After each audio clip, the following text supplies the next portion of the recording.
Yeah, yeah, I have a tooth still because of Jesus.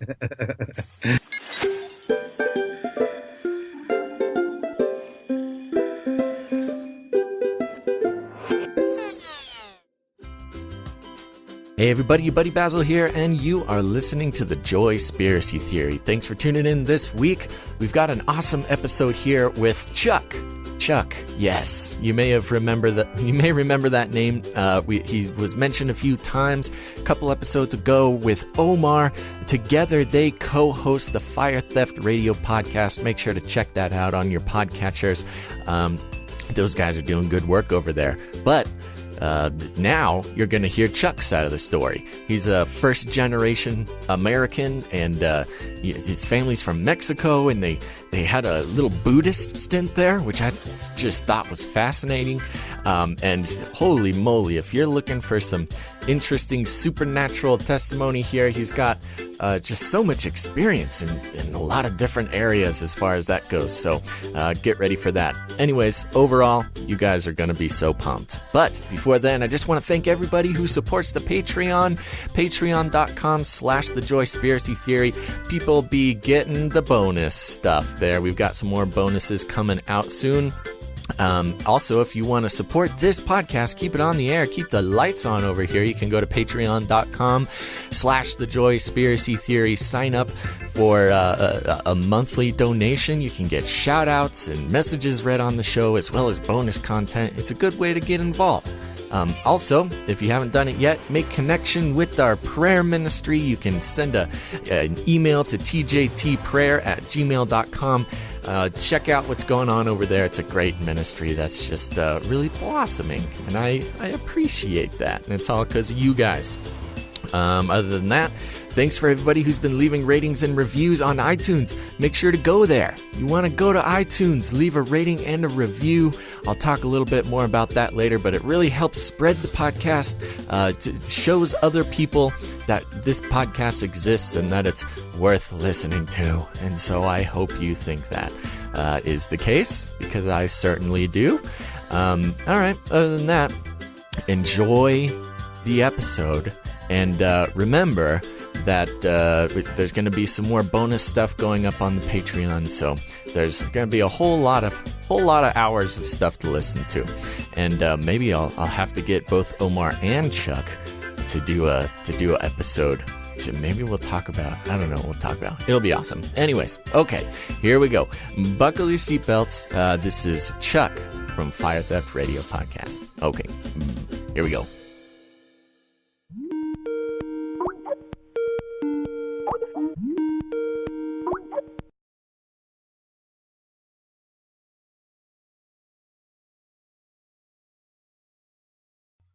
Hello. Chuck, what's up, my man? What's going on, Basil? Oh, just making podcasts and drinking lots of water for my health. That's a good idea. Yeah, what's up with you, buddy? Not much, same here. Just got back from a good little workout, Good little workout. Tiny little baby angel workout. Oh, gosh. That sounded like I didn't even try. Like I was actually just watching Netflix, and I did like a couple of push-ups in between episodes. Yeah, just a tiny little itty bitty workout. No big deal. I get it. Okay. Well, it's glad to have you on the line, buddy. Before we get started, why don't you tell me what you're grateful for today? Oh, that's a good question. Yeah, I forgot. You always ask this. I should have had something down. Nope, you're the first person I've ever asked. Let me see. I'm grateful for, I'm grateful for your show, man. I'm not even trying to kiss up to you right now. You know what I mean? Because I've told so many people about it, just because I even just recently in the last podcast, we kind of gave you another shout out because, it really did. And honestly, helped me through some pretty dark times, man. Like I said, just opening up to all this weird stuff, and government's out to get you and all that stuff, and I really didn't see that coming. It really I took it pretty heavily, and just to kind of see a lighter side of it, and hey, things are going to be fine, there's still joy to be found, and then of course you led me to Mike Davis, and that's a whole nother story. yeah. And so, yeah, definitely that. And, I'm grateful for, I just got recently promoted at my job. I'm really grateful for that. Oh, nice. Yeah. I'm an account manager for a big company now. So that's Fancy good stuff. boy. Fancy office boy. Mm-hmm. Indeed. Well, awesome, man. That's great. And thank you very much. And also, I'm just so happy to hear that, this show actually helped someone. That's so wonderful. Yeah, definitely did, man, for sure. Well, that's great. So now we have a little bit of explaining to do here. So you are Chuck, who is the partner in crime to Omar, who is on, by the time this comes out, 2 episodes ago.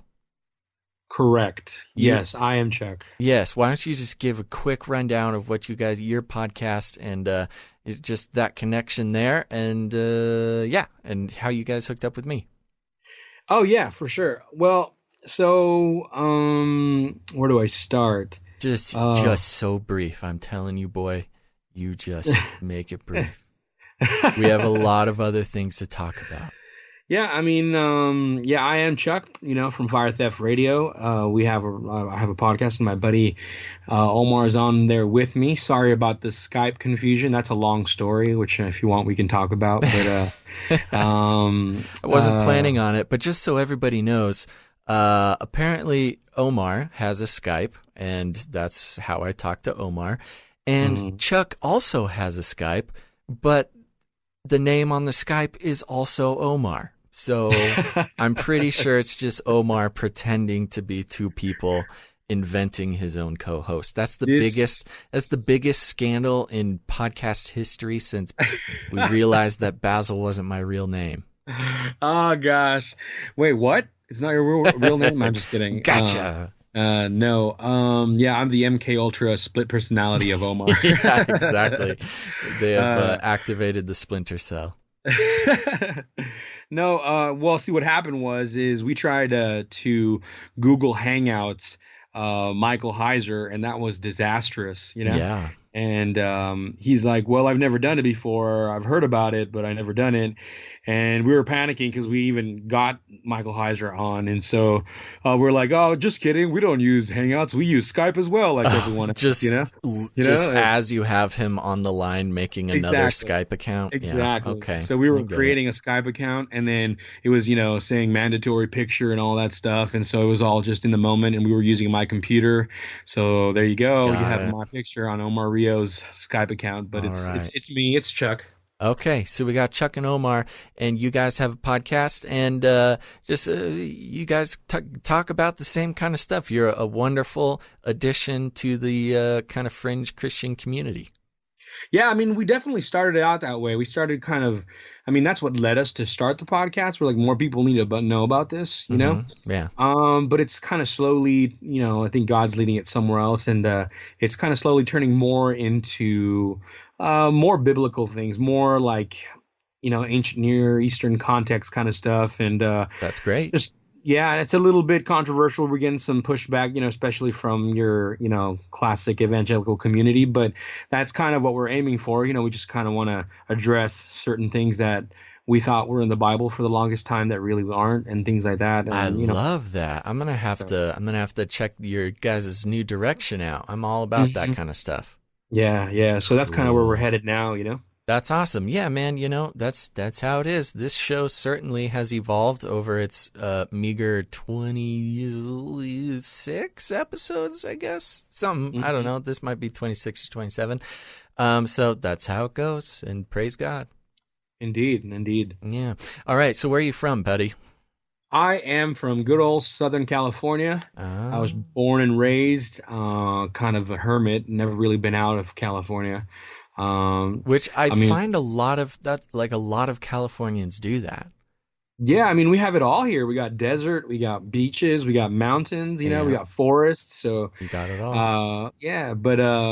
No, I'm planning on actually starting to move out. But yeah, like I said, I'm from Southern California.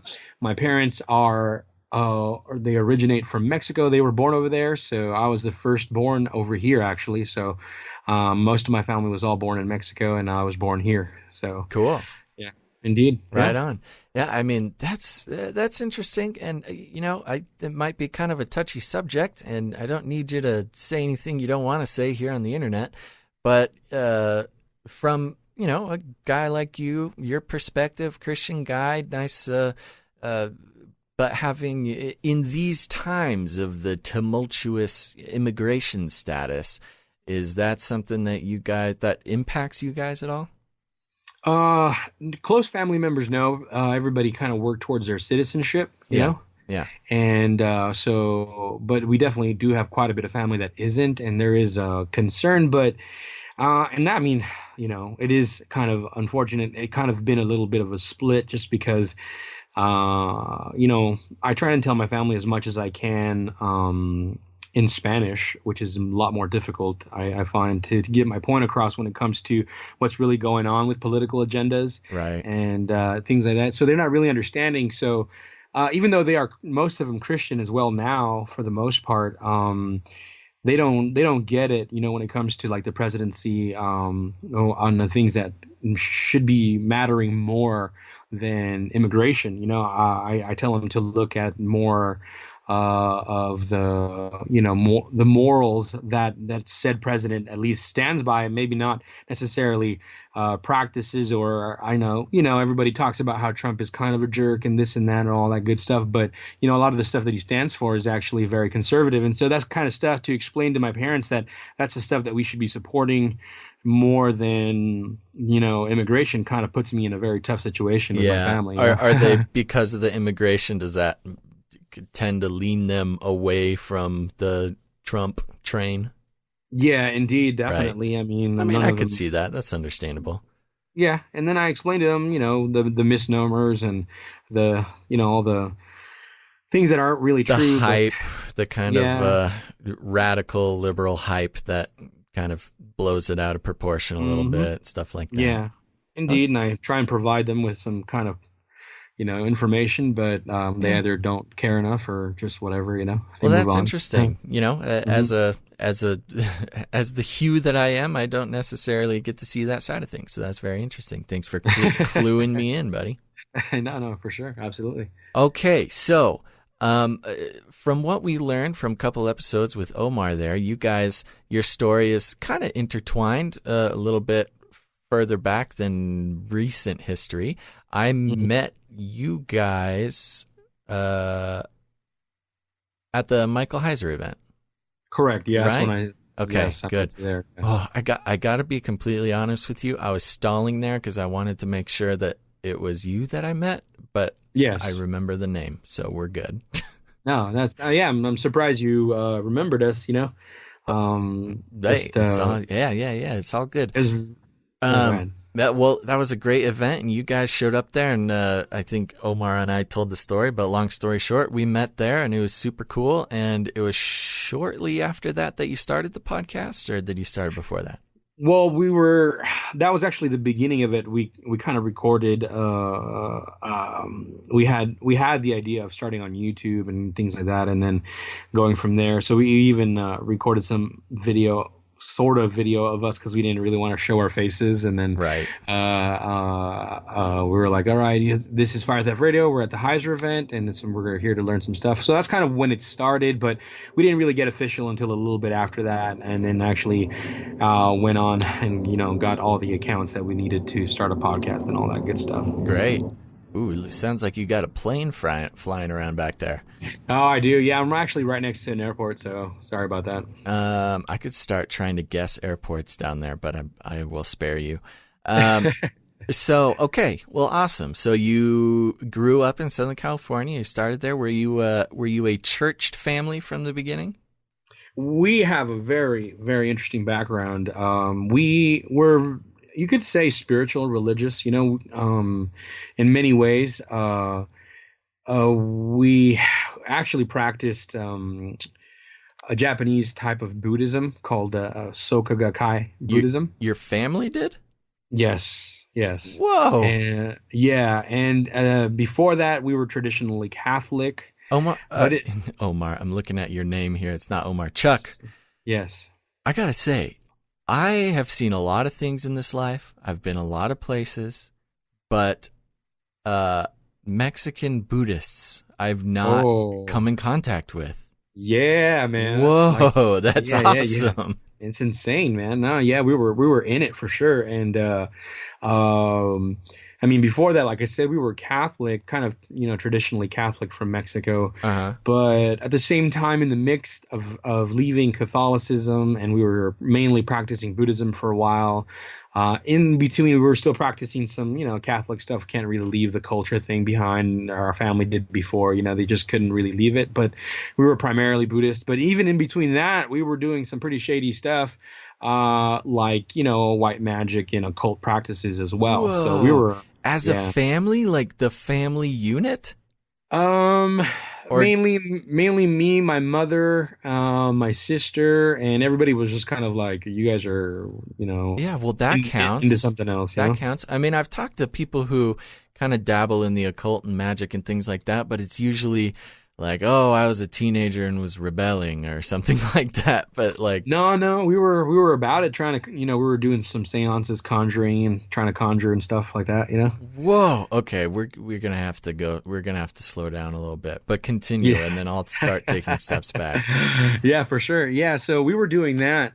But like I said, we primarily were Catholic for a while, then we went Buddhist, and that was a really interesting train right there because I mean, think of Star Wars, it's pretty much like, there's this force that they talk about and this, yin and yang situation, and you can tap into this universal force by meditating. And we would say certain things in Japanese, and we would have to memorize like this really long prayer book, and had our beads and everything. And we would chant and, pretty much keep your whatever you desire in your mind and heart. And then we would chant this Japanese prayer continually, had the gong and everything, and the incense and all that good stuff. And we had these ancient scrolls that we would sit in front of, kneel, very Japanese like, and we would, pray and try and better our lives spiritually and all that good stuff for So, a good while. so Yeah. who led this? Like, who made the decision? Like, we're not going to be Catholic anymore. Let's try it. Let's try this thing. Yeah, well, it was always my mother, because my father wasn't really around, because he was kind of like he was a drunk since he was very young, Yeah. and so he was never really around, and my mother was pretty much working 3 jobs and trying to make the family survive. There's 4 of us, and so it was always my mother leading us into some new shenanigans. Wow, that's very interesting. So, Hmm. when you guys were transitioning out of Catholicism and your mother brought up this Buddhism thing, I mean, what was that transition like? Were you and your siblings totally down to just go for it, or what? Just tell me. Everyone was pretty okay with it, because like I said, growing up, they were already practicing. My mom was already practicing like different types of magic and things like that, so they were pretty open to the idea of something different and new. And my mom at that point had gone through so many things that were, I mean, just terrible. She, because of her relationship with my father and so many things. So she was really much searching for happiness, and she was trying to find it in all these different places. And our family went there, and they're everybody there, I gotta say, they're the friendliest people I've ever met in my life. I There mean, even being where? Where's there? at the Buddhist The temples. Buddhist temples. Okay. Yeah. And, you talk about Mexican Buddhists. When you go there, you see, because they're very ecumenical, they're very, they're all about that. They're all about like, hey, let's unite all. I mean, if you look what they're really into, they're really all about the ecumenical movement, and just, they're part of the society of trying to unite all faiths, and we're all one, and, same God, different light situation kind of thing like that. Right. And, which we didn't know. Well, I'm probably the only one of my family that's aware of that. But like, when we were there, it's very, very family friendly, and they're all very supportive of each other. They pretty much hold each other kind of like, in the Asian culture, where, they help themselves, like everybody It's so closely, more like their family. community based. Exactly. They're Yeah. very much like that. So there's a lot of that going on, very Very community like. And so for the children, it's really amazing. There's a lot of cultural kind of like parties, and it's about cultural awareness, and they're very liberal in nature when it comes to politics. I mean, it's honestly, when it comes to, if put aside the spiritual aspect, it was the friendliest place to ever be at. Yeah. Okay. Yeah, so it wasn't really weird. There's not a lot of weird stuff going on. So it was kind of cool, and you guys just kind of went along with it. Yeah, absolutely. We just went along with it, and until my mother, things started getting really bad in between that, because we were still practicing, like certain magic, and so we started having some pretty bad paranormal activity at the house. Whoa. And, yeah, it started getting really serious, and then my sisters, because of what we were doing, kind of fell into this very weird type of depression, which is really just looking back at it, you understand that there was a very it was very demonic in nature because of the things we were doing, and actually 2 of them tried to even commit suicide, and during that time, my mom started getting more and more involved into the occult and the magic and stuff like that. And she was spending, thousands and thousands and thousands and thousands of dollars on, getting all the stuff that we needed to present. And newt eyes and frog's breath? Yeah, all kinds of stuff like that. All stuff's not cheap, man. I'll tell you what. It is not. It is not. It is not, man. And so, that's actually through one of the Wiccan ladies that was performing all these rituals on all these cleansings on us. She was the one that was kind of starting to lead us towards. She even told us, "You guys need to try something else. You guys are so messed up. You guys need Jesus." Really? Yes, it was very interesting. Wow. So yeah, you're ex-Catholics, Buddhists, magicians. And then a Wiccan lady was like, "You guys need Jesus." Yeah, she's like, not even Doctor Strange can help you, So, I'm like, all right, I guess we're pretty bad. And well, that sounds bad. Like, what kind of supernatural stuff was happening? Okay, so for example,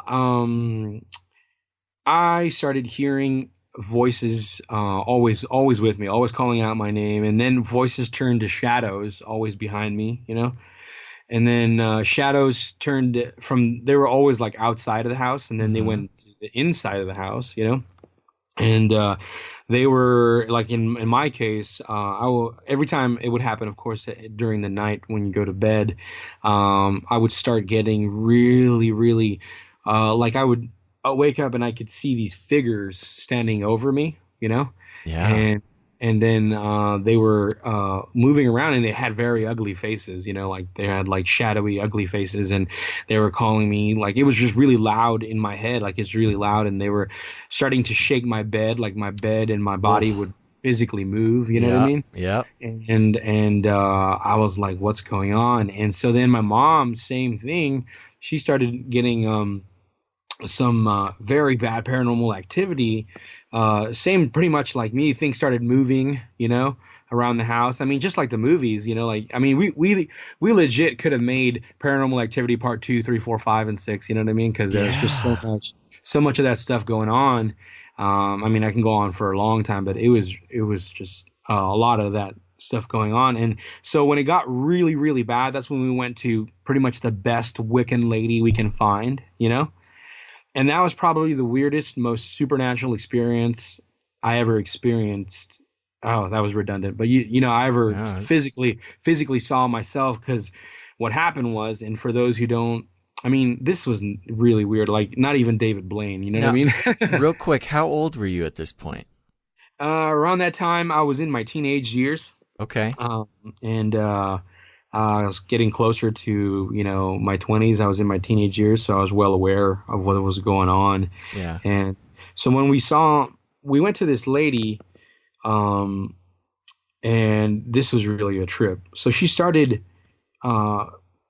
she had like a huge line of people there, and she was somewhere in Mexico. So we had to go to Mexico to get this ritual performed on us to supposedly clean us from these things that were trying to kill us. Because I'll go backtrack and I'll explain what I mean by kill us, you know. Oh, but great.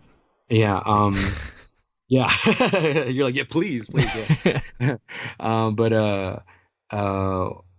So I sit down on this table, right, and this lady comes up, and she's, you know, I mean, you couldn't have picked a better lady. Like, you picked her out of a movie. She looked like, you know, straight out of Harry Potter, like crazy. You know, just it was perfect. It was perfect. And she started doing this prayer, and she had a rosary over me, and she started doing this prayer, and she told me to strip down basically to like my boxers, you know. So all I had on was my boxers, you know. And I lay down, and I'm facing up, and she's doing this thing, and I'm looking at this, you know, crucifix. She's waving over me, and she's doing this thing and like speaking in tongues and whatnot, you know. And as soon as she drops the beads on me, as soon as she drops it from head to toe, it like literally out of my whole body, even like in the nooks and crannies, if you know what I'm saying, exploded of salt. It just came out of my body. It was pouring out. What? Yes. Salt?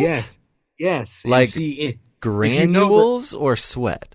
It was like granules, like what? Big old chunks. Yes. And if you know the culture in the Latino culture, if they say, when now it has a different meaning thanks to the teenagers, but if they say you're salty in Spanish, that means you are filled with bad luck, or you're filled with bad or evil, you know? Whoa. Yeah. And so when she did that, she was like, oh my gosh. And she even got surprised, like, man, you are messed up. You know what I mean? Okay. Sorry to interrupt, but if you had to guess, if you had to put all the salt in a measuring cup, how much salt are we talking here? I mean, and this was instantly, easily, you could have filled one of those, you know, bags, those smaller, probably like 2 pound, 3 pound bags. I don't know, you know? Oh my gosh. You know, it just, that's a lot of salt. That's salty. Yeah. You're a salty boy. Yeah. And probably have high blood pressure is what it is. Yeah. No, I mean, yeah, it was insane. And like I said, like, it was really, really weird because it happened in an instant, like boom, like, and I was like, what? And she kept doing it, and it just kept coming out. Could you feel it?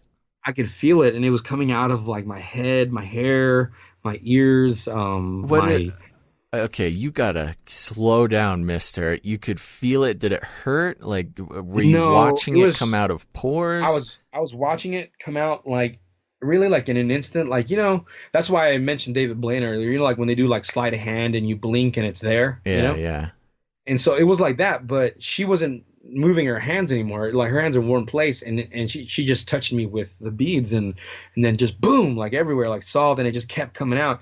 And then she told me to rub my hair and my body to like help get it off me, you know? Yeah. And just more was coming out. Like, I was just like, if it was coming out of my own hands out of nowhere, like it was literally appearing out of nowhere. You know what I mean? Wow. And yeah, and I was like, okay, well, this is really strange, but that wasn't the strangest part. The part that was stranger and that actually hurt is, she goes, I can feel that someone did witchcraft on you using dead man's bones, you know? Oh my gosh. And I was like, oh, okay, that's interesting. And she's like, I'm going to have to pull those bones out of you. And I was like, wait, what? Come again, you know? And she's like, yeah, those bones are in your body, and they're carrying evil spirits, you know? And I was like, yeah, okay. And so, sure enough, she gets this rag, and she blesses it with some kind, you know, like supposedly holy water, you know? Mm-hmm. And she starts rubbing my body, and she starts with my neck, and my neck starts to hurt a lot, like I'm getting stabbed, you know? And I could feel her physically like pulling something out from inside of my body, you know? And there's no blood or nothing, but somehow she's opening up my body, you know?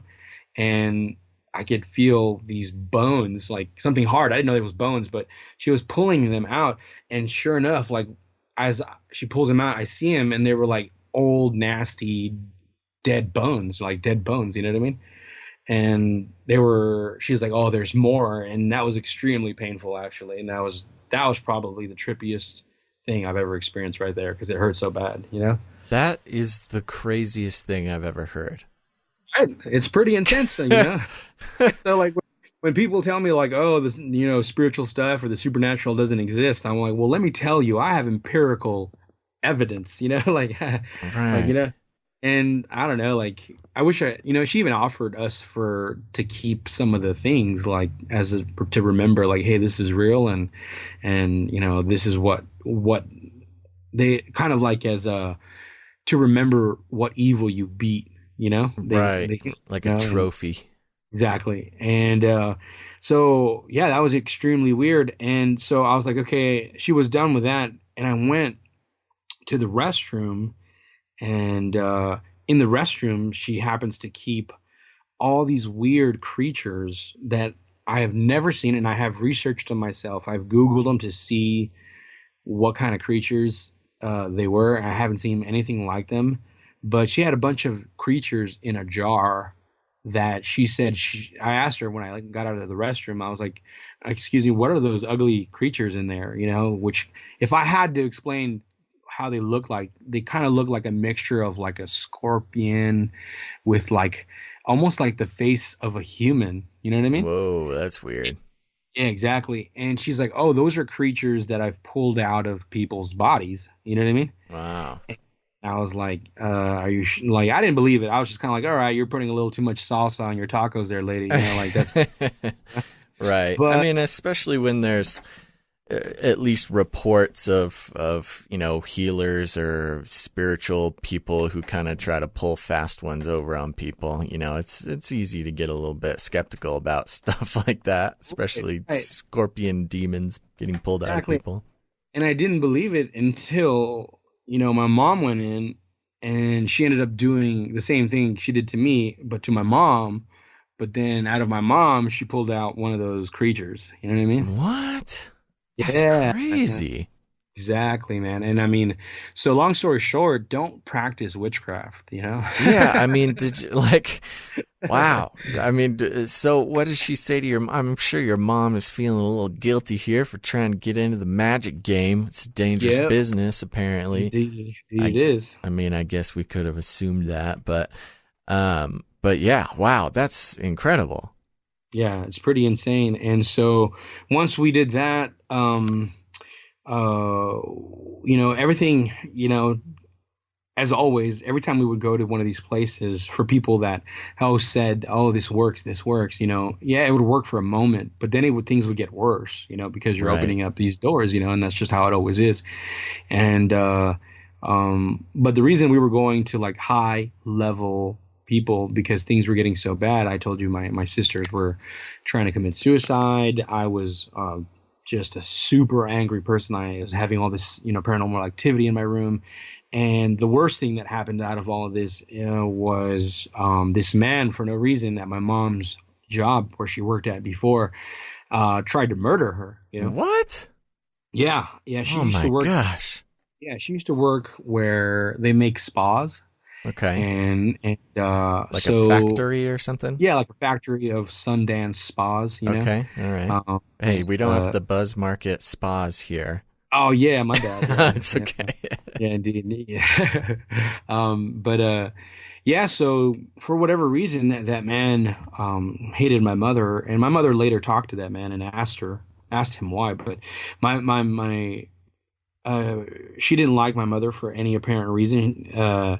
He didn't like my mother for any apparent reason, and he said he just felt a lot of hate towards her for no reason, and that he felt like killing her. And he said he's never felt that way before, and it just came over him, and something told him to drop like a jacuzzi frame on her head, because he was like the forklift operator, you know? What?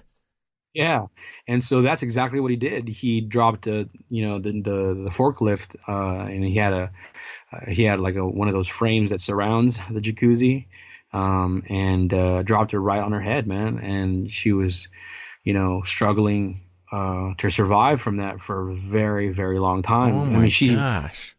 And she survived, but because so it sounds of that, like he had some supernatural influence in that too. Yeah, it really does sound like that, and I just, I mean, that's just kind of the stuff that happens, especially when you are involved in the occult, when, you know, it's just a lot of sudden deaths like that happen, Yeah. So, So what um, happened to your mom and what happened to this guy?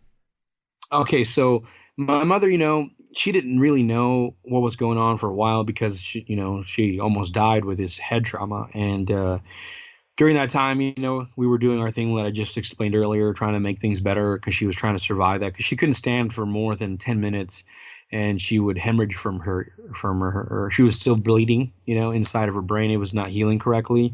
So she would like bleed out of her ears and it would just knock her off her feet. She had no balance, How much later after the attempted murder? I was going to say accident, but attempted right. murder. Yeah, exactly. Was that happening?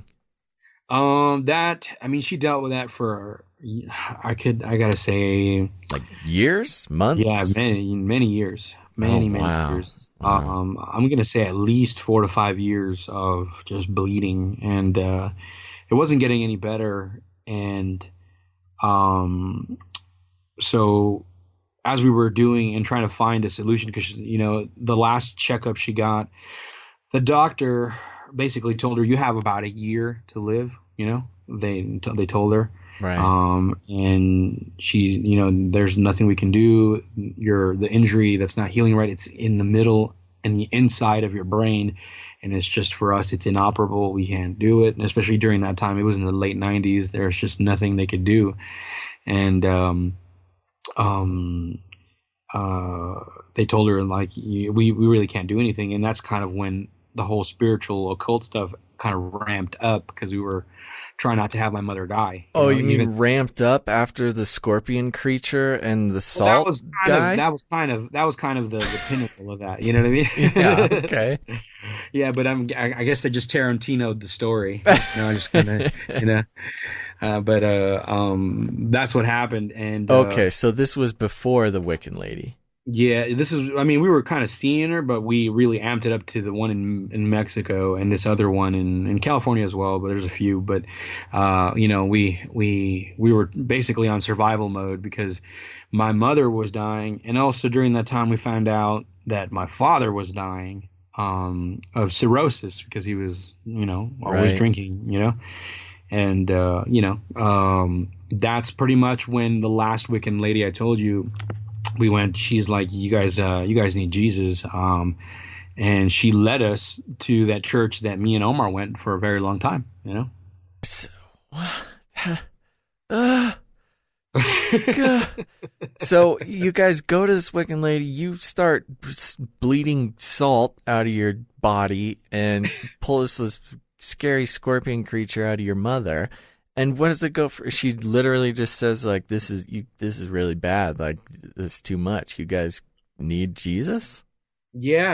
I mean, she was a believer in Jesus as well, but she just kind of did, she in her mind's eye, she seemed like a very honest lady, Yeah. and Well, she didn't seem like those super gnarly, people like that usually include Jesus. They kind of try to grab all the power right. wherever they can get it. Exactly, yeah, that's pretty much what she was doing. But she's like, no, you guys need purely just Jesus. And she had mentioned she heard of this church that came from Brazil that was a church that was founded in order to combat witchcraft and demons and all this kind of evil. And many people were being cured of incurable diseases and supernatural, like paranormal activity when they were going to that church, And so it was kind of a last resort. At that point, my mom said she was pretty much an atheist because she was like, nothing's working. I've tried everything already, and I'm dying. An atheist, as in she has lots of supernatural experiences, but doesn't believe that there's a God in the Yeah, she couldn't Christian reconcile. sense, I guess. No, like altogether, she was like, I can't even. She basically couldn't reconcile none of it. She was kind of like, I don't know what that was. None of it worked, so I don't think I believe in God or anything, Like she was just giving it up because, in her mind's eye, she was gonna die pretty soon. So she's like, I nothing worked. Nothing. My Right. life is at an all-time low, and so that lady just told us, try it. You have nothing to lose. Just go over there and check it out. And like I said, my dad had cirrhosis and he was dying as well. So my mother's like, okay, fine, we'll go to this Christian church. I've tried Christianity before. And, she went. I didn't go. She's the only one that went to what that church does is they have a Tuesday service specifically for healing, so every Tuesday, if you're sick of anything, you can go on to that service and they pray very specifically for healing of any kind of disease, Right. And so my mother's like, cool, I'm going to be here. I'll come and go just because the Wiccan lady told me, and she was just pretty much just obeying, saying like, I'll try it. But she had prescribed a healing service at a church, basically. Right. Yeah, pretty much. And so she went there, and all the symptoms that she had that she knew she had because of her brain, in the first prayer that they did for healing, that first service, all the symptoms disappeared. Wow. Like immediately. And she said she just felt like this overwhelming calm and peace come over her, right? And she's like, something happened. I don't know what happened. And then she said she was like light as a feather, like she's never felt anything like it, And she went to the doctor to see like, hey, something happened. I feel different and I feel good. So they did all the MRIs and everything that was wrong with her brain, everything disappeared like overnight. Wow. Wow. And she was 100% healed, Yeah, that'll change your mind about God pretty quick. Exactly, yeah. And so she, just like always, she's like, all right, family, we're all leaving it all behind. And we're going to that church now, you know what I mean? And so like, you get some more shenanigans by mom, And so, yeah, we all went, and that we didn't take too kindly to it because, it's, even though, like Omar talked about it, we'll talk about that too, but there's a lot of stuff that we found out wasn't correct, to us, we didn't know. So we were just going to where, we found an apparent solution to our problems, and that's kind of like their hook. They're like, and just a little recap in case anybody hasn't made it to the Omar episode. What were some of the bigger issues going on with this church that may be considered, pretty, I don't know, iffy? Well, I guess to sum it up, it's very, very much health and wealth, I guess, health and wealth. Doctrine, and I'll talk a little bit more about the shenanigans, but because there's some stuff that Omar didn't mention for sure that is just crazy. But oh boy, a lot of tithe all your money and God will cure your sickness and give you millions of dollars. Give you money and you that you can actually force God to bless you because He can't go back on His word. That you can force Him, and they say that a lot. Like you can put Him against a rock in a hard place and say, hey, I'm faithful, so you have to bless me, and they even tell you to pray like that to Him. And I'm like, man, I'm never pray like that to God. I don't get struck down by, but anyways, so my family my mom took us there, and my dad was also cured of his incurable illness because of his alcoholism. I mean, he was dying as well, and I don't know if I mentioned it, but the doctor also told him, "You're done. You have again like 6 months to live as well, and less than a year." And yeah, his sickness disappeared as well. All my sister's manic depression disappeared. All the supernatural, paranormal activity disappeared. Everything and that was just evil in our lives that was going on, all of it went away, like gone 100%. Wow. And just immediately, huh? Well, it's over a process of all the other stuff that I just mentioned. It took about a year or 2 years. Right. 'Cause we were just going to go, but once we started praying to Jesus more, we saw that all of that stuff just started going away. And, because of those amazing supernatural things that we saw, we just didn't question, like, well, how can this church be wrong in any way? You know what I mean? Right. I mean, it's getting results apparently. Yeah, exactly. But we started seeing some shady stuff. To kind of switch the subject a bit, was what Omar kind of didn't talk about is how they deal with demonic possession. And me and Omar became what the church calls ushers. And so basically, it's a little bit more than what ushers normally are prescribed to do in your American church, Yeah, you don't just pass the offering plate around. Exactly. No, there's a lot more to that. And if you haven't listened to that other episode, the other people that might be listening to this one, the church, in a nutshell, it is very cult-like. I think you guys rated it at a 7 or something like that, or something like that. I don't remember. But sure. Omar explained that. But yeah, there is I forget what it's called, but there's like an official, basically, checklist to tell if an organization is a cult or not, and this rated pretty high. Indeed, and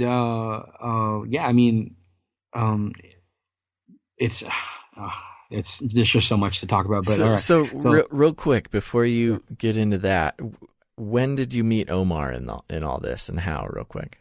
Okay, sure, yeah. So when we showed up, and I saw him there, and he stood out immediately because he had this ridiculous haircut.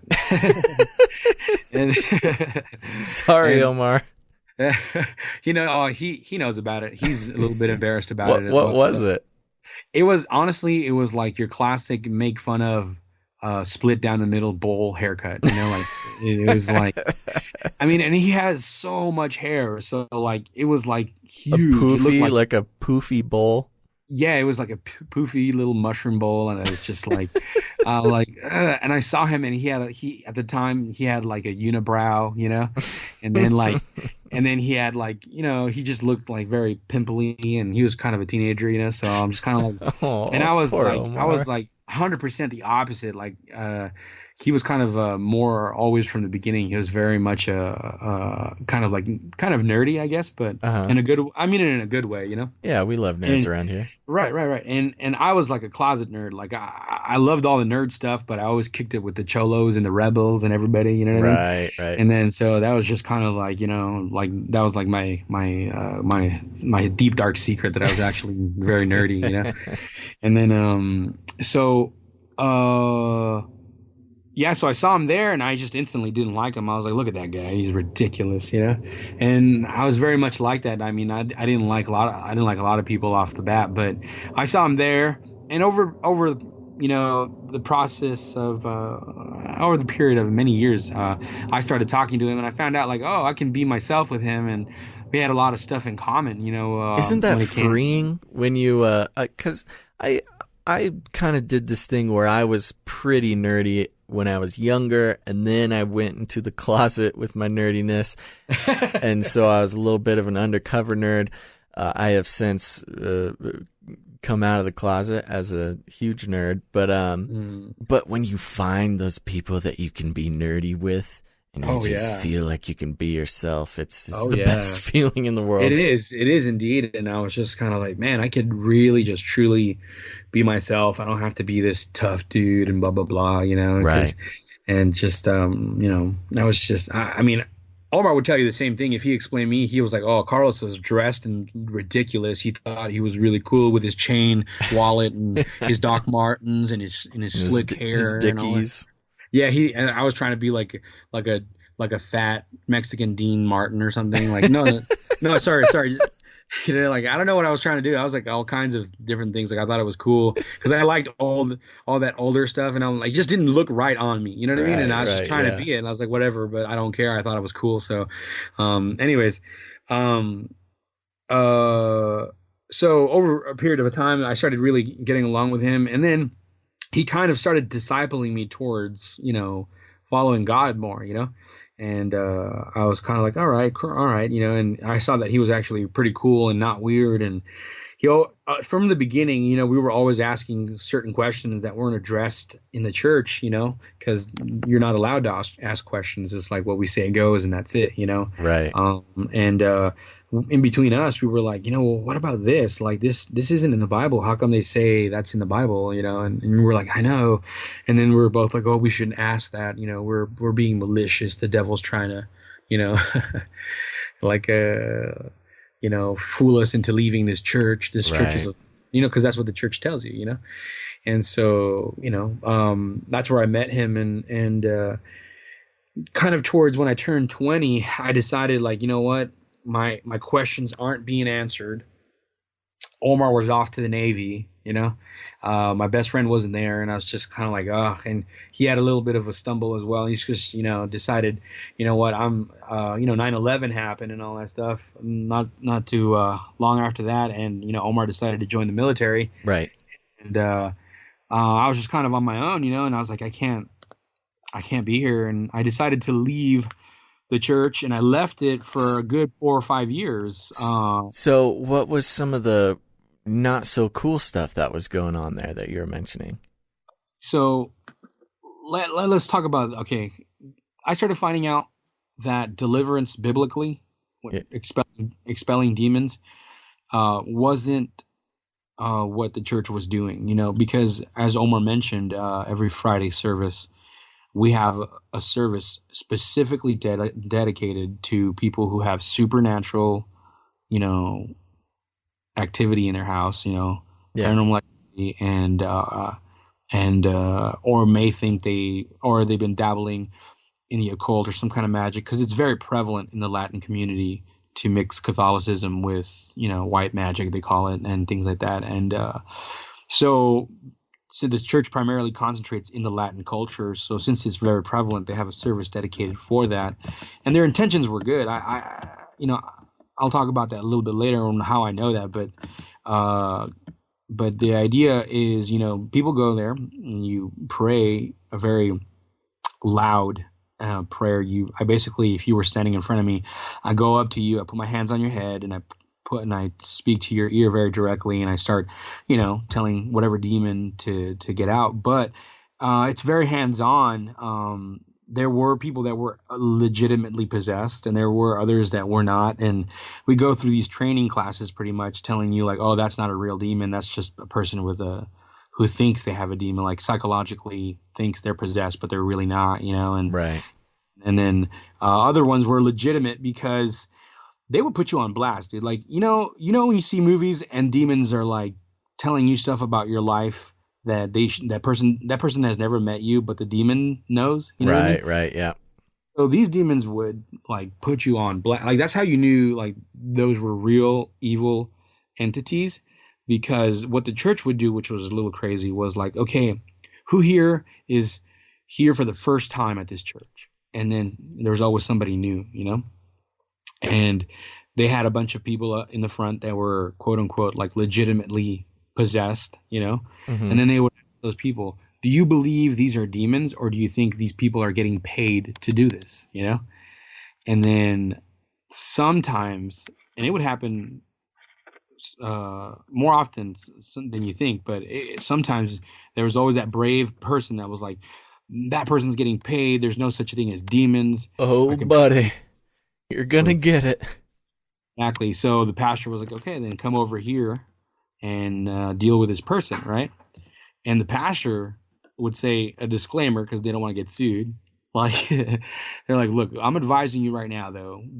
That person is a small little like woman, but she will be able to possibly hurt you if you don't know what you're doing, And some of them were still brave, like, yeah, that's not a demon, that's just a person pretending, And sometimes as the person was walking up, the demon would already start shouting things that demon or other demons are doing in that person's life, like personal things, like real personal things. And that person has never met that other person, Yeah. And I'm like, oh, I know you're cheating on your wife, like stuff like that, Oh, no.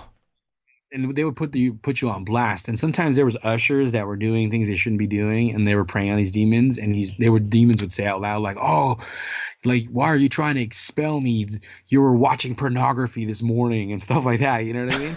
And then it was just like, what the heck? But what was non-biblical about this whole situation, which, that's just already shady business right there. But Yeah. what was not biblical is when we would pray for a person, and God have mercy. I mean, I've asked forgiveness for this because I didn't know what I was doing. But when we would pray for a person, and the person did not manifest a demon, but they do have the symptoms according to us that they do have a demon, we would say, well, if there is a demon in that person's job or in that person's room or in another family member, I wanted to leave that place and manifest in this person's body. Oh, no.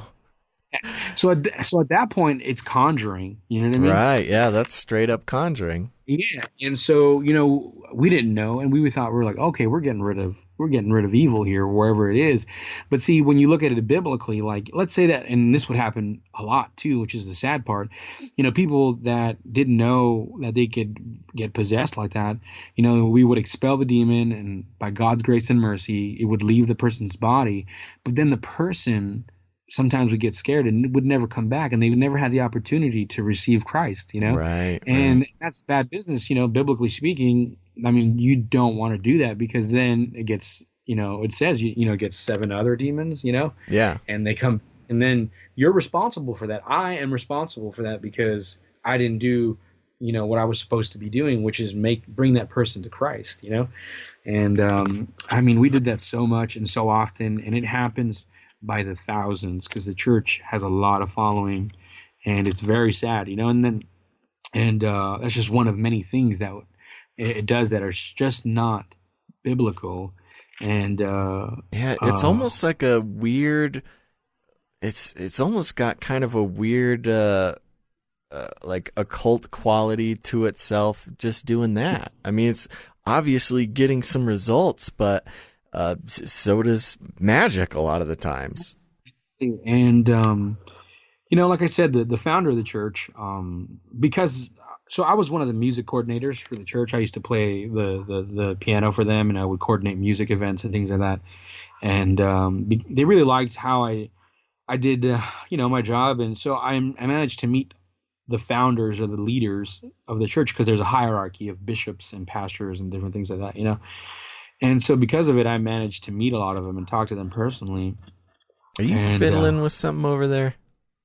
I think it was I'm gonna get you if you keep fiddling. My bad. That's okay. Is it gone now? Yeah, you're good. All right, cool. So I would talk to them, and as I'm learning different things, that I would ask questions without trying to be abrupt, and like, hey, how come, what about this? Like, how come you guys, how come we do this? Like, how come we tell spirits to come from other places? I wouldn't say, how come you're conjuring up demons? I wouldn't say that, because I didn't want to. But and they were like, oh, well, we need to fight evil wherever it's at and things like that. And there was always some kind of like justification for it, something for it, but it wasn't really based on biblical truth. It was just kind of their perception. And the main leader, like I said, he said it himself in his biography, and I've heard him say it himself. He's like, I just want to combat witchcraft. And so what he's done is he's merged a lot of witchcraft and an occult type of practices, but instead of praying to anything else or doing some kind of other things, he uses the name of Jesus, Mm-hmm. And so it's gotten to the point to where have you ever seen videos of like people getting possessed by like the Kundalini type of spirits? Yeah, but why don't you describe it to the listeners?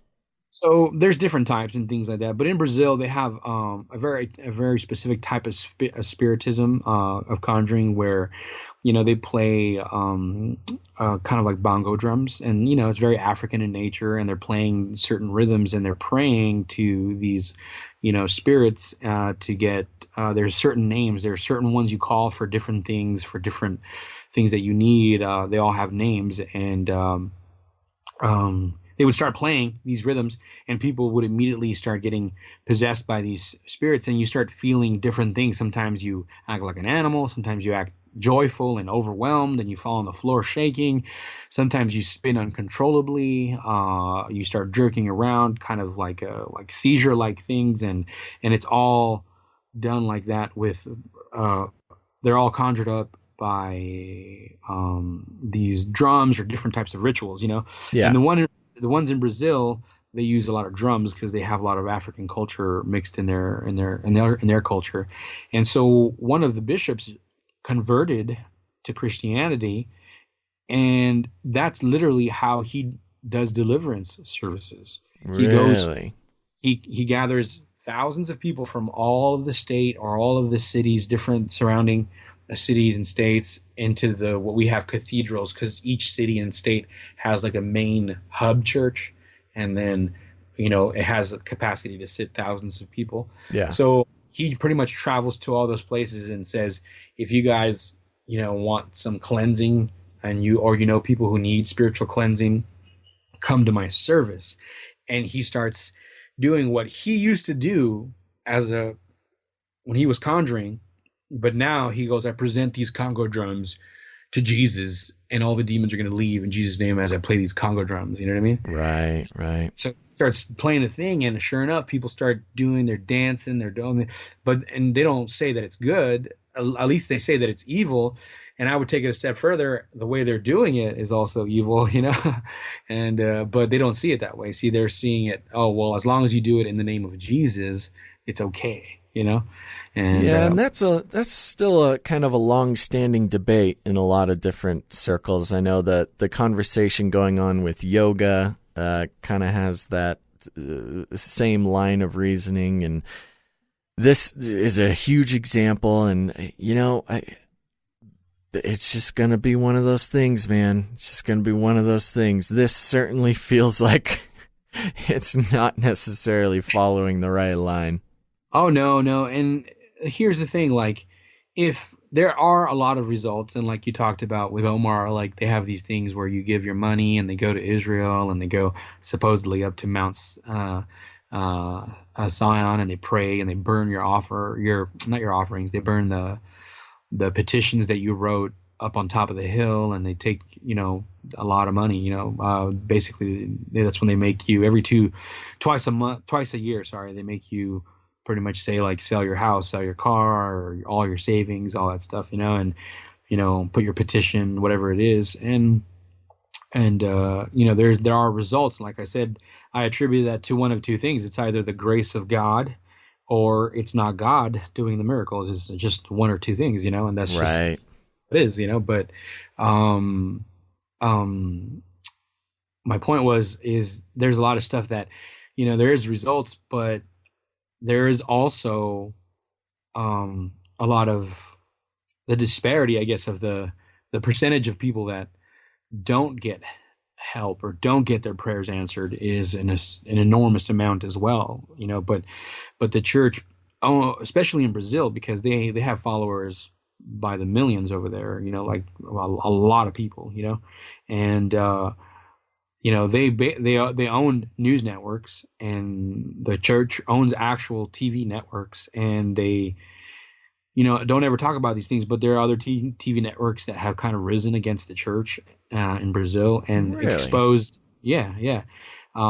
Because pretty much the church that we used to go to has become pretty much a political power in Brazil, Whoa. Even a few years back, I think they have a prime minister. I'm not sure, or the president, prime minister, whatever they have, went to one of the services and was in contact with the church leader, the main church leader, and different things. There's a lot of political people that go to the church, celebrities that go to the church. I mean, basically, it's like Scientology in California. It's what it is over there. Like they have like big wig people going to the church, and but there's a lot of people coming out saying like, look, I have nothing. I gave everything and I have nothing. And those other news networks are picking them up. And there's basically this battle between, the TV networks over there trying to expose a lot of the darker side of things going on. And of course, the church just says, well, that's the devil. And everybody says, amen, and doesn't look into it, That's just how it goes. Right. Yeah. Well, that's fascinating, man. I mean, yeah, we've heard so much about this church between, this podcast and the one we did with Omar. But I got to say, I think it's going to be a continuing conversation about the practices that it has. I mean, there's nothing you can say about the non-biblical practices and the conjuring of demons and the things like that. And it's very well known that, hey, the devil can give you a nice paycheck too. So you can't, Indeed. you can't necessarily say that's all about God there. Right. Yeah, please continue. Oh no, and just I was saying earlier, and I decided to like one of the things that actually is funny. One of the things that opened me up to things that were really wrong was the church is very like pro-Israel and pro America, like and they're very unaware of the founding father situation and how they were deists, and not Christian necessarily. Yeah. And that whole Chris Pinto situation, so they're not, they just don't get it. And so that's what happened was I decided to leave church. I kind of decided to follow this lady friend of mine, and I was like, I love her, and I just like, oh, I can't be with you if I'm at this church because I gotta.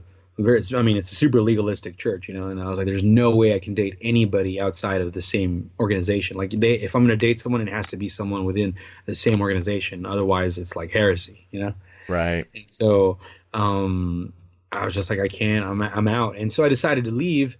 And I mean, you could say it was a whole backslidden situation because I just did my own thing during the time that I was with her. I had a daughter with her. I wasn't married to her, and I just decided to go complete rebel and just everything I was suppressing because I was living a legalistic lifestyle. I pretty much was trying to do, not as an excuse, of course, but it was just my choice that I decided to do that, and that's when I started waking up to certain things, and I stumbled upon Chris Pinto's documentary about the founding fathers. I don't know if you've ever seen it.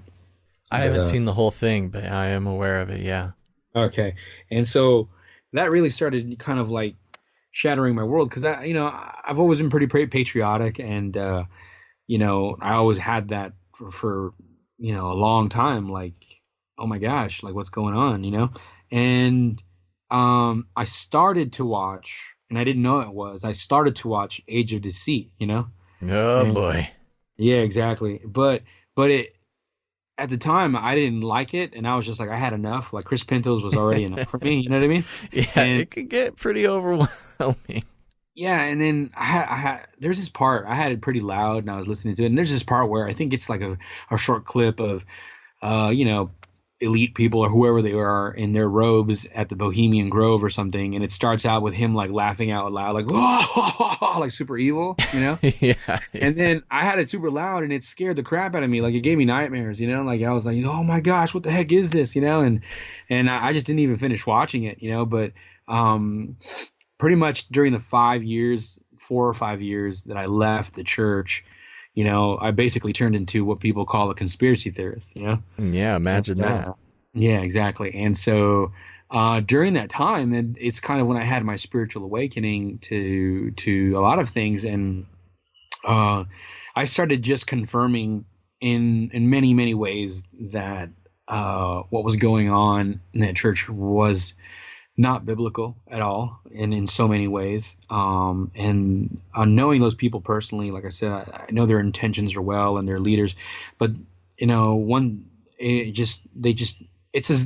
always tell Omar this, they have a zeal without knowledge, and I saw that, and I was like, I can't be part of that organization, but I didn't know where to go, during that time. So,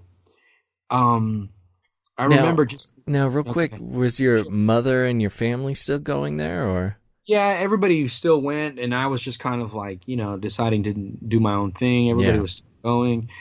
And 5 years later, a bunch of conspiracy information in my head, and just things were just jumbling up in there. I was already unsure, like, is Jesus even real during that time, like. It's amazing how quickly we forget, even after experiencing everything that we have. Yeah, even after experiencing getting dead man's bones pulling out of your body, you're like, oh, I don't know if supernatural stuff is real. I know. I've experienced some personal, unexplainable, supernatural healing in my own body, creative miracles, and still have had moments where I'm like, well, is this even, what is it? It's like, oh yeah, I have a tooth still because of Jesus. And so, I was kind of on that boat, but, I didn't know where else to go, and I was still battling whether church was of God or not. And I decided to go back to the same church, And so that's when I came back to that church. And I stayed there for, another 8 years or something like that, Wow, that's a long time. Yeah, but during that time, though, that was a journey. Like, the whole time that I was there was just this something telling me, like, something's not right, there's something else. And I was working, and one day I told my friend about a dream that I had, and he was a fellow Christian as well. And I told him, like, hey, I had this weird dream. And then it was really weird. He perked up, like he was waiting for somebody to tell him something like that. Like, it was really weird. And I'm like, what kind of dream? And then I was like, well, it was really weird. And I was like, like if he had a dream book ready to go, like, let me interpret your dream right now, bro. I don't know. It's just really weird reaction, And then I was like, super psyched on. He might be the only person in history to be super psyched to hear about somebody else's dream. That's honestly what I felt like. Like, I'm like, nobody has ever been excited to hear about somebody's dream like that. Like, especially vaguely. Like, I just said, hey, I had a dream, and then he's like, what was your dream? Like, immediately, like. And so, I told him, like, my dream was that I was walking down the aisle and I was about to get married, and there's a church full of people that I didn't know, but they were very friendly, and they all knew me, and they treated me with such friendliness and respect, and it's just everybody in the dream knew who I was, and I was walking down to meet my bride, and then I walk down, and I get in front of my soon-to-be wife, and I raise the veil, that she has over her face. And it's this beautiful white woman that I've never seen in my life, and she has she's just wonderful, like Lord of the Rings, Eowyn beautiful, you know what I mean? Like, ancient elven queen. Yeah, she was like definitely elvish for sure, know? And so I was like, oh my gosh, like, I'm marrying her. Like, I don't even know you, but I'm down, like, and so I was thinking to myself, like, okay, I just go with it. I was getting a little freaked out because everybody knew me and I didn't know anyone in this church, And so I did the classic, put the hair behind her ears, And I just, like, I was like, I don't know who this is. I don't know who this is, and it freaked me out. So then the pastor started doing the sermon, and I woke up and I told this to my friend, and he goes, wow, that is amazing. I'm like, what do you mean? I don't. He's like, hold on right there. Had this guy on speed dial, right? And he speed dials this guy, and he goes, hey. I'm like, I got a guy that has a dream. He needs you to interpret it. Stat. Like he's on a dream interpretive SWAT team. Right. And at this point, I've experienced so much supernatural stuff, and I don't know how I felt about that, because one of the many things that I was trying to look into, like dreams and stuff, and do we still dream? Does God still speak to us in dreams and things like that, And I was just very hesitant, but I was like, hello. And then he was like, hey, I hear you have a dream. And I'm like, yeah, I do. And he goes, let me just ask you one thing. Are you a believer in the Lord Jesus Christ? And I was like, yes, actually I am, And he goes, okay, wonderful. So tell me your dream. And I tell him the dream, just like I told him my friend.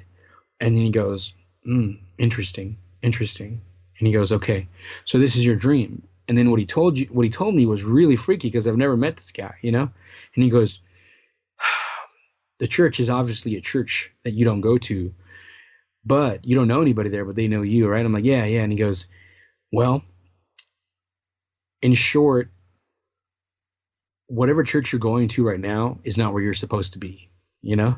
Mm. And I was like, okay. And I got a little upset. I almost felt like, is this the devil talking? You know, like, you know? Well, and then, sure. You'd been trained to think that at this point. Yeah, exactly. You know, and so that's my immediate reaction. And I got a little upset. And he goes, and I would question. He goes, I would question if you truly know who God really is in the Bible, you know. And this is why you don't know your bride. You don't know your you know, the person you're supposed to marry or things like that. And he basically told me something that was spot on, which I later realized when I decided to move from that church. Wow. You know what I mean? And when I moved from that church and I went to another church, it was exactly like my dream was. Like, everybody there treated me exactly as it was in the dream. It's like they knew me, they welcomed me. It was I was reliving the whole dream again, you know, and it was like deja vu. And I started really finding out what grace was, because I didn't know what that was, you know. I didn't know what the true gospel message was, and I was learning it there. And I was like, oh my gosh, that's my dream, you know what I mean? And it's what that guy was saying, you know. And I was like, oh my gosh, I guess he was legit, you know. and that brought me there, and I'm just kind of thinking, I was kind of upset that there was no elvish beauty there, though, you know. Looking around, where's my white lady? Yeah, where's my elvish beauty queen? But no, I guess not, you know. I'll have to wait on that one, you know. But so yeah, I decided to leave, and during that time, you know, I went back to everything. I revisited when, you know, all the conspiracy stuff, and sure enough, now what caused you to go back and start looking into that stuff? Because what was it that really triggered it? Oh, at this point, it was Omar who kind of started. Omar. Yeah, because he was in the military, and we didn't know, but we were researching the same things while he was in the military, you know? Yeah. And I was researching the same things while I was like over here, and I had no one to tell these things again, you know what I mean? Right. So I was bottling all this stuff up, and I was like, oh my gosh, you know? And then I don't know what the conversation was. It was something in particular that doesn't fit, like, oh, I remember what it was. The founding fathers, you know? Yeah. We're like, hey, told him, hey, did you know that they weren't really Christian, like the main guys? And he's like, I know, right? And I was like, yeah. And he goes, dude, you should check out this documentary. And he resends me Age of Deceit, you know? Dang it. This was a double header for Age of Deceit name drop in this episode. Yeah, exactly. And I was like, all right, I'll check it out, you know? And you know, I'm checking it out, and then it said something about check us out on a podcast, and I was like, he sent me this other link. I think that was separate. And then he goes, hey, have you heard about, I forgot what it was. What did he say? Oh, he talked about the Nephilim, you know? Yeah. And I was like, bro, you are tripping. There's no, what are you talking about? Yeah. I didn't take that well at all. I was like, that makes no sense. You're like, where did you even hear something like that? You right. Know? By the way, real quick, I just want to drop in as a disclaimer for if there's any new listeners, Age of Deceit is a great movie. You got to go see it. My partner in crime, Gonzo Shimura, made it, and it's probably the most name dropped video on any podcast ever about learning this stuff. And I can only hope to someday live up to his grandeur. You're in the shadow of Gons. I'm consistently living in the shadow of Gons in his movie. Oh, gosh. No, it's okay. It's all good. Everybody should go watch it. Okay, Nephilim weren't making sense to you. Right. Okay, so they weren't making sense. And then he listened, I forgot to what other podcast that led him to Canary Cry, you know? Yeah. And so that's when he's like, hey, you should check out this podcast. And at that point, I didn't even know what a podcast was. I'm like, what's a podcast, you know? Oh, those days. Yeah, exactly. I remember those days. He's like, oh, it's like internet radio. And I was like, well, how much does it cost? Because I'm not down to pay for that, you know? And he's like, it doesn't cost anything. You just subscribe. I'm like, no, there's got to be some hidden fees. Like, where does that come from? Like, it's impossible. Boy, do I wish there were hidden fees. And so, yeah, he told me to check it out, and I had heard some of the stuff, but like in segments with other kinds of things that I researched, but I wasn't really taking it well, you know? Yeah. And then we both at the time had the same position at work, and we basically both at the same time started consuming just ridiculous amounts of podcasts daily, you know, for a solid year to 2 years straight, you know? Right. And I did exactly the same as him. We were both, you know, basically racing. Like, did you hear Can I Cry episode 90, 92, 93, 94? You know, we were just like at it, you know? And then we were like, oh, check out, you know, Dr. Future, check out this, check out that, you know? And it was just nonstop. Same, like 6, 7 hours, 8 hours a day for a good, you know, 2 years, you know? And it was the same thing. Like, I was like, oh my gosh, where do I even live? Like, what is this? You know, like, what's going on? Honestly, it was very, to me, like, I was enthralled by all the information, but, you know, not understanding truly who God is and who God, like, just having a different perception of God. Right. Hearing all this, honestly, was like it was not really helping me in many ways, you know, like emotionally, you know? Yeah, no, totally. And I just didn't know how to deal with it. Like, I was like, what, you know? No, like this can't all, no, it was really that moment, like when Morpheus shows Neo like the truth and he starts throwing up, like it was like that it was for me. Like now I 100% understand that movie and what it really is talking about. You know, I honestly felt 100% overwhelmed, getting unplugged or red pilled, as they say. You know what I mean? Like, I just was uncomfortable for it was not a good experience for me. Like, it really didn't help me, you know? And again, what brought me back was listening to the podcast of Pastor Chuck, you know, same thing, you know? Yeah. I was listening, same thing. I started consuming that more than anything else and really started researching the Bible and its origins and all that stuff, like the Michael Heiser stuff and all that different. And that just started helping me so much, you know? Yeah. And, you know, it's interesting because we talk a lot about different ways to help deal with the emotional turmoil that comes with waking up to all these sorts of things. But when it really comes down to it, it comes down to you got to foster your relationship with God.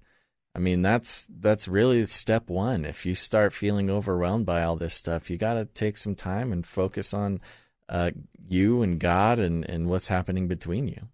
Yes, it's the most important. And to be honest, I even tell Omar this. I'm like, I felt like Cypher, like in the movie Matrix, where I didn't even want to know all this stuff anymore. Right. Like I wanted to get replugged in and just be like, nothing's happening. Like, just ignorance is bliss, you know? Right. And I couldn't deal with it, you know? And I just didn't know what to do with it. I'm like, what do I even do with all this information? What is it good for? I now I know what it is good for, of course, but like at the time, because of my relationship with God was, you know, basically starting over. I wasn't really aware of how to deal with the emotional turmoil, you know, which that's why I say, you know, I'm really grateful for your show because, you know, it started helping me just right off the bat. I'm like, oh wait, I'm not the only person that felt like this. That's great, you know. And then the second part is because of Mike Davis, you know. And, you know, interesting story about Mike Davis. I have pretty much, you know, by one person or another, have been bumping into Mike Davis 7 years even before I actually met him at the event, you know? Right.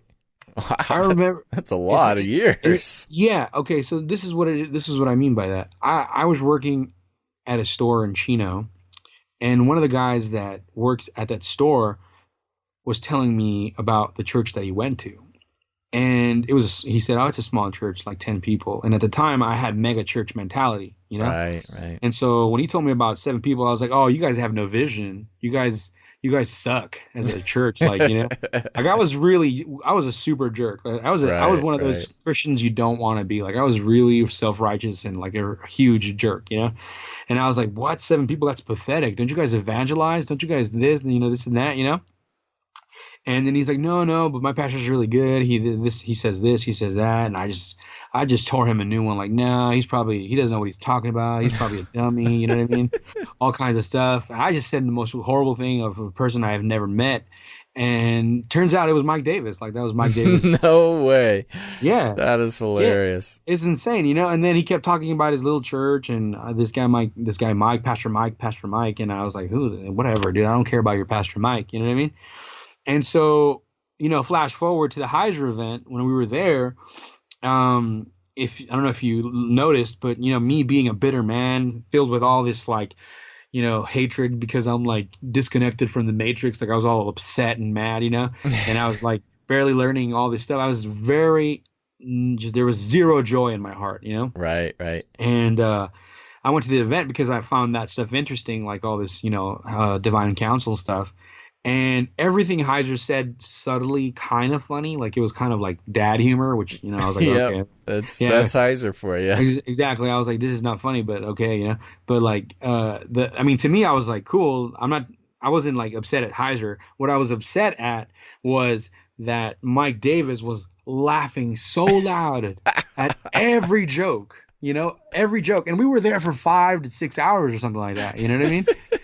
So like hearing Mike Davis laugh for 5 hours was driving me nuts. Like I couldn't even enjoy the event, like I was so mad, and I was like, who is this person who thinks he's so funny? Why is he laughing? I'm trying to concentrate. Like I was so bitter about the whole thing, and I was not even enjoying the event, and then I turn around and it's Mike Davis being so joyful and full of love and compassion and everything, like you could literally see the shining of God emitting from his body. Like he's so joyful of a man, Yeah. And I was just kind of like, oh, I can't stand that guy. He probably has no joy. He just fakes it. He fakes that he has joy, and I used to say that about so many people because everybody thought I was funny and sometimes friendly with my close friends. Sure. But I had zero joy. Like I had no joy in me. Like by myself, I was like 100% bitter, Right. And so what changed that for me was I went outside to finally buy a book,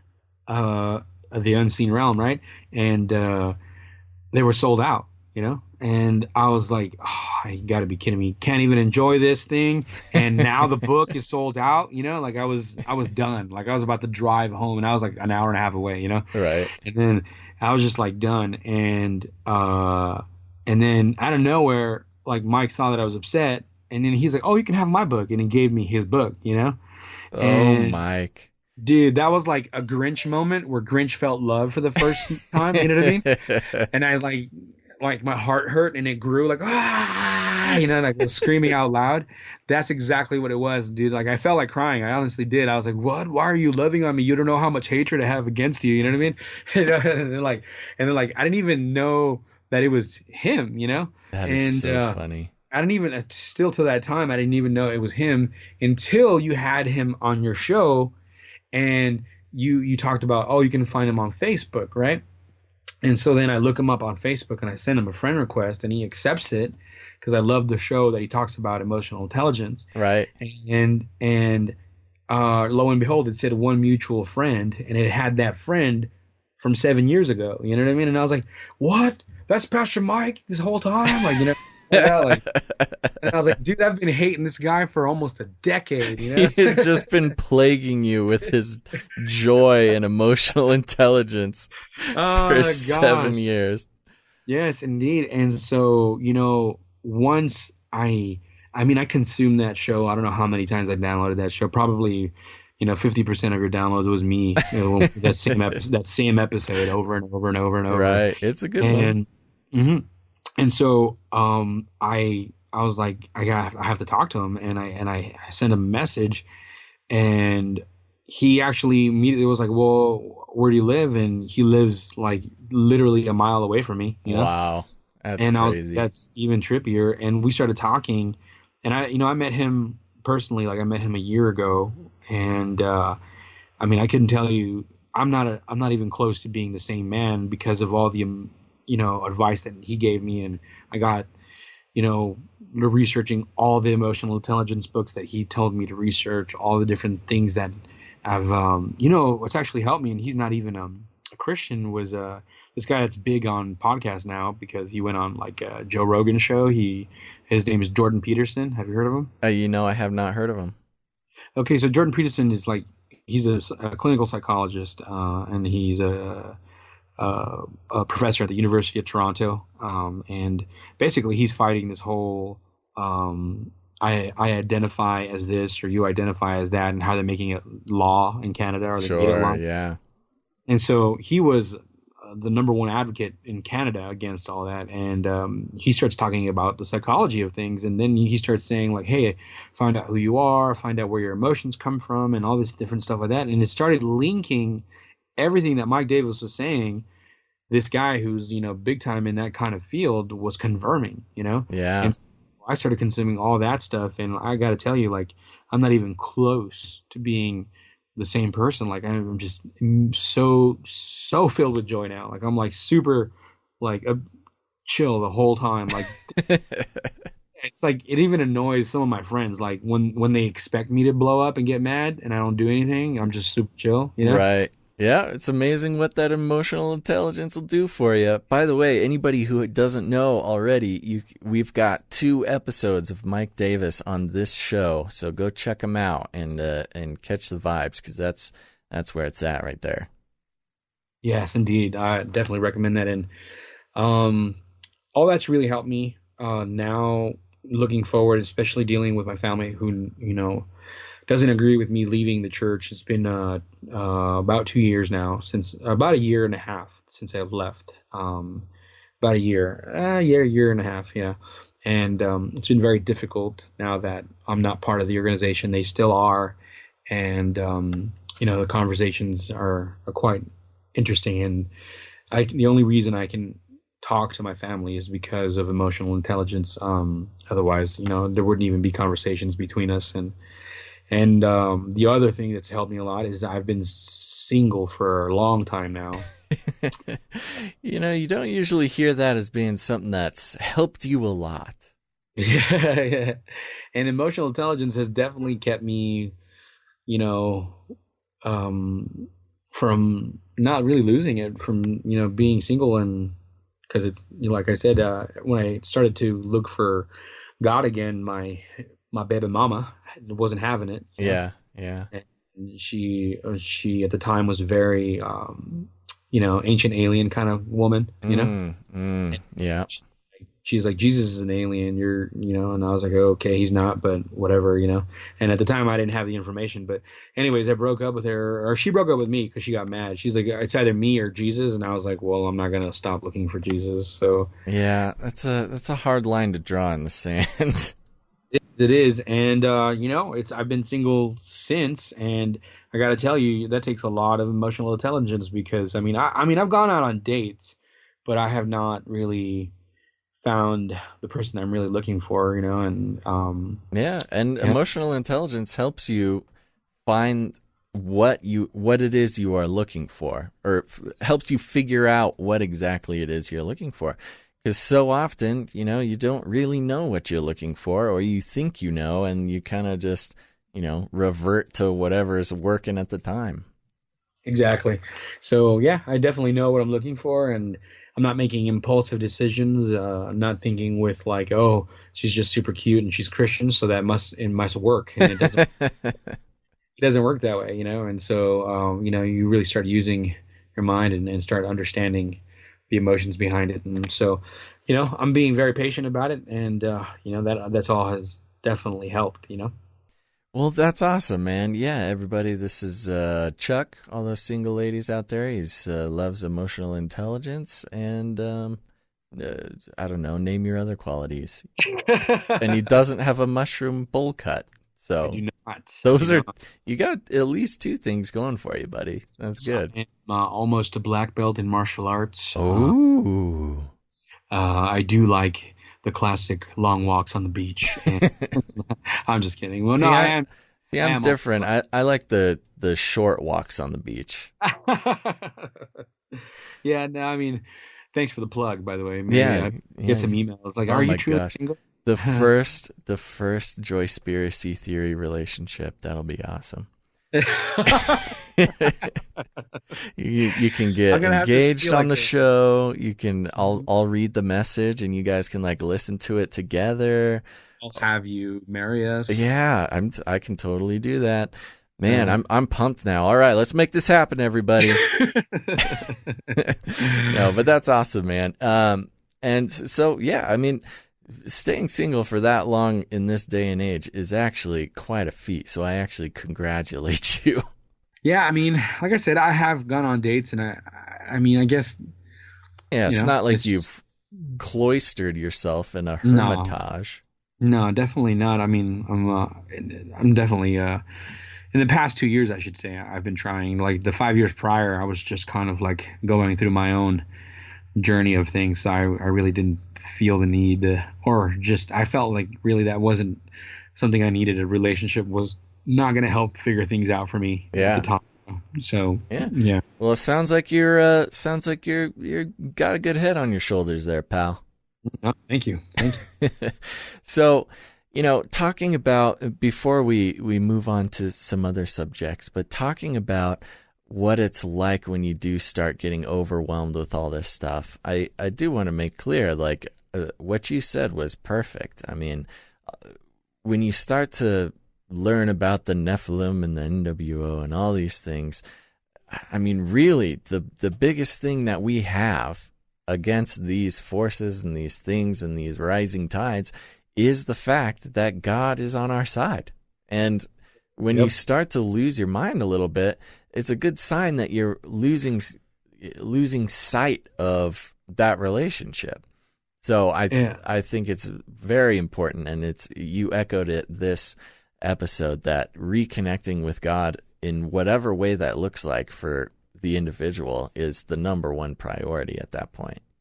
Absolutely. It definitely helps you sort those things. And then above that, the next step I would definitely advise people, because I see a lot, even in strong Christians, is I highly recommend to start researching emotional intelligence, Yeah.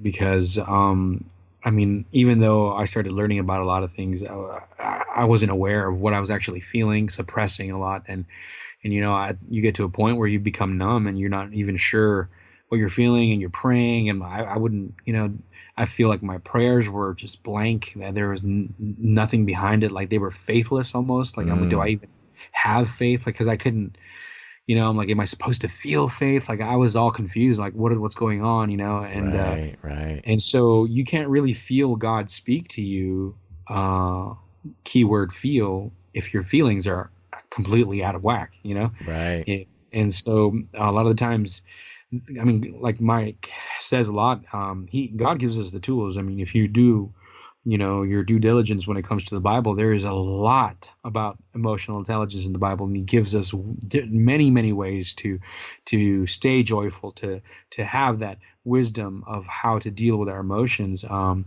it's really our responsibility. They're not God's emotions, they're yours that God gave you. So you need to learn how to train those, and really it'll help you in everything that you do in your life, and especially more importantly in your decisions you make with your walk with God, Yeah. Amen, brother. Amen. Well, now as we continue, I just love asking you these questions, because you're an emotional intelligence guy. You've thought through all this stuff. How now, for those who might feel kind of the stress and the anguish and the overloading of these types of things, a big part of emotional intelligence is being able to identify what exactly it is that you're feeling. So for people who might be sort of feeling this pressure, what could you say, like, how could they pick out maybe what exactly they're feeling when it comes to things like the NWO and anyways, all these dark things? Well, it's kind of hard to pinpoint, because everybody's different and everybody has personality traits. So different people react to different things. Different people react to the same thing differently, you know. Yeah. And it really comes down to their temperament and the type of person that they are. But when it comes to identifying your emotions, I mean, that's pretty much universal. And what I had to do, which actually Mike had me do, was he had me pretty much sit in a very quiet place, either my room or out in the backyard, find a place, I don't know, go for a hike somewhere, you know. And all those things that were making me feel, at that point, I didn't know what I was feeling, but all sorts of pressure, all sorts of anger, all sorts of, you know, stress, betrayal. I was feeling betrayed by, you know, the church I was going to, because I'm like, you know, that's a big one.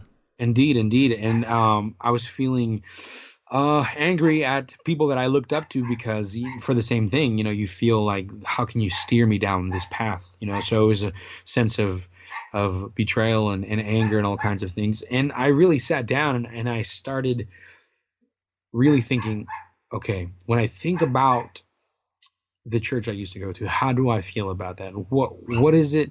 What specifically makes me feel a certain way? And it's a long process. I would never say it's easy, because it wasn't.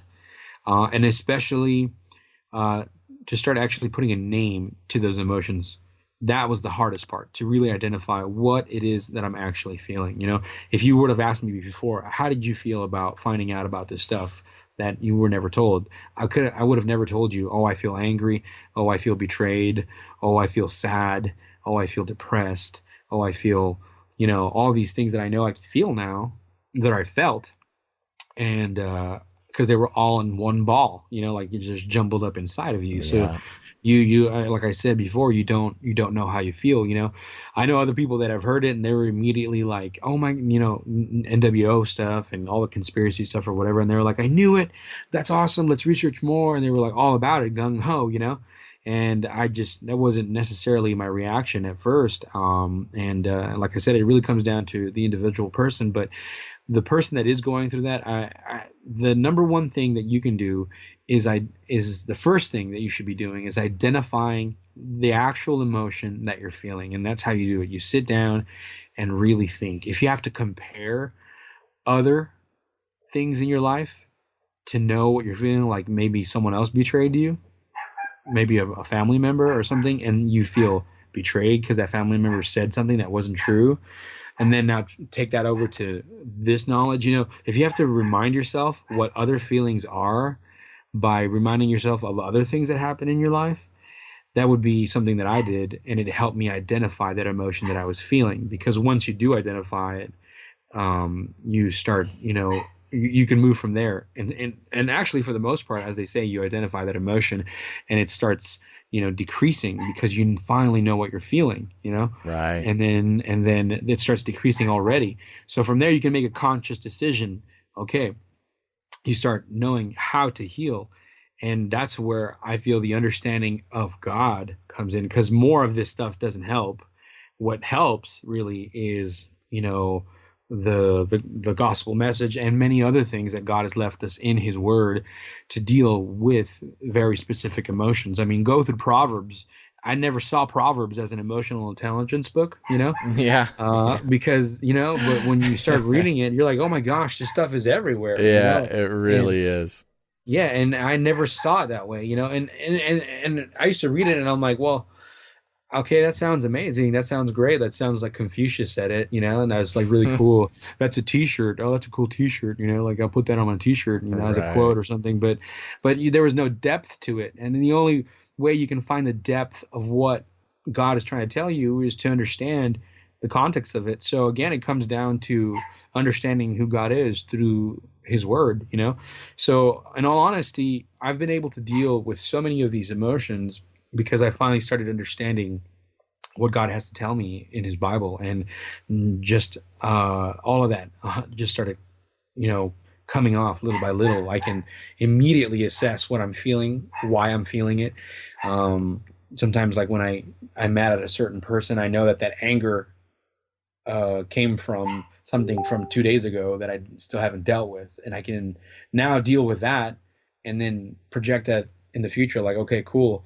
now I'm not angry because I dealt with this, very specifically, so I can now see not only in myself, but I can see it in others, and it makes you empathize and have compassion towards other people that are, you consider like, oh, that person's a jerk, or that person's a this or that, Christians or non-Christians. But now you understand, like, no, that's the person that needs your help the most. That's the person that you have to put up with the most, because you need, I was once there, so now I know, like, oh my gosh, that person's dealing with so much, which before would have never crossed my mind, that person's dealing with so much. I would have just said, you're a jerk. I'll pray for you later, even though I don't want to, you know what I mean? Right. And so it makes you really more hands-on, instead of just, I'm going to pray for people because God told me to, that I have to pray for people that I don't like. Really, it goes beyond that, and you start really understanding them. And if they're close to you, you're even able to help them, which before it was just like, well, I'll just pray for you and that's it, And what you want to do is bring people. I don't know, I hate to quote some other person, but as apparently Gandhi said, be the change you want to see in others, And so it's just, that's just kind of how I see things now. I understand, like, if I want to really help someone that's a jerk or who's going through so much, like, I can understand where that's coming from now, and I can try and understand who that person is and why they feel that way, and approach that person specifically according to their needs, which I would have never seen before. Yeah. Amen, man. Amen. Totally. I mean, and really, when you start, well, exactly what you described. I mean, when you start to realize that and act out of it, you start to see other people in this different light, and you kind of start to think like, oh, this must be how Jesus sees people. Like, with complete understanding and grace and knowing how to pray for them and everything like that. It's I'm not going to say you love them how Jesus loves them, but it's one step closer to seeing them as how God sees them. And that's really what we're called to do. Exactly. I mean, that's what you just mentioned. Emotional intelligence is what put my understanding of grace on a whole nother level. Like, I get it. Like, I personally have experienced it, me towards other people.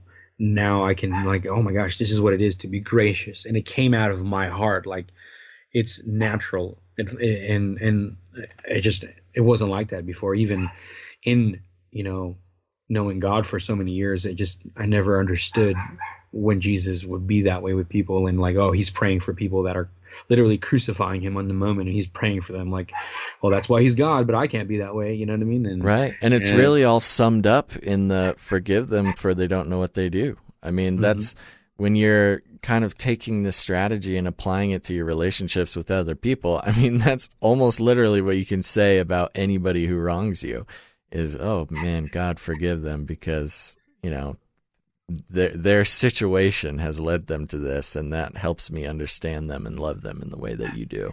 No, absolutely. And it's, like I said, it comes from a real place, because I used to say, I forgive you, but I don't ever want to see your face, kind of situation. Right, yeah. But now it's like, okay, no, I can forgive you, and it's like, it's real, Yeah, that's awesome, man.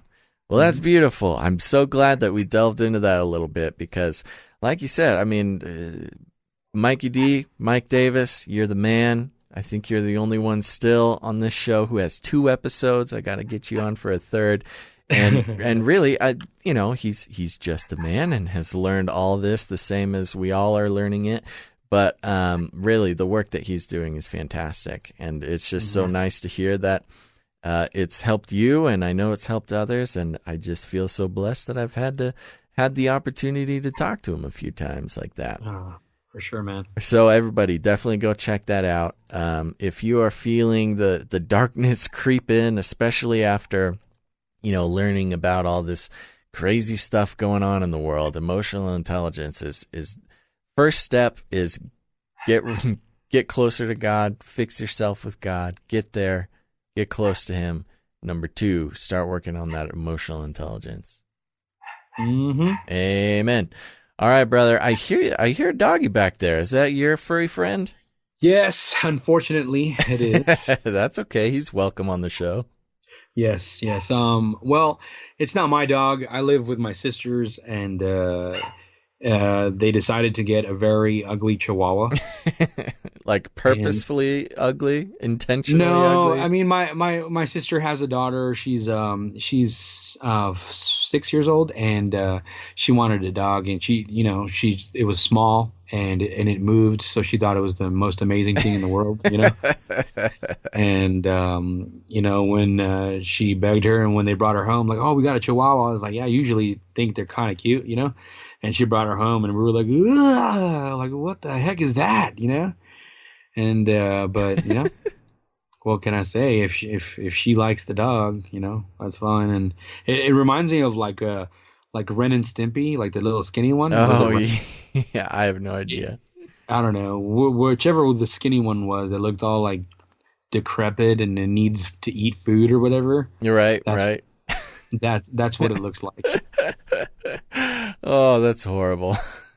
Yeah, and I mean, I'm a dog guy, I guess. I know that's a conversation you have on the show, but Yeah. like I've always liked dogs. I've named every dog I had Max, every dog. And I have had like 3 or 4, and they always name him Max. Really? Because I saw this movie that scared the crap out of me as a child about a Rottweiler named Max, Yeah.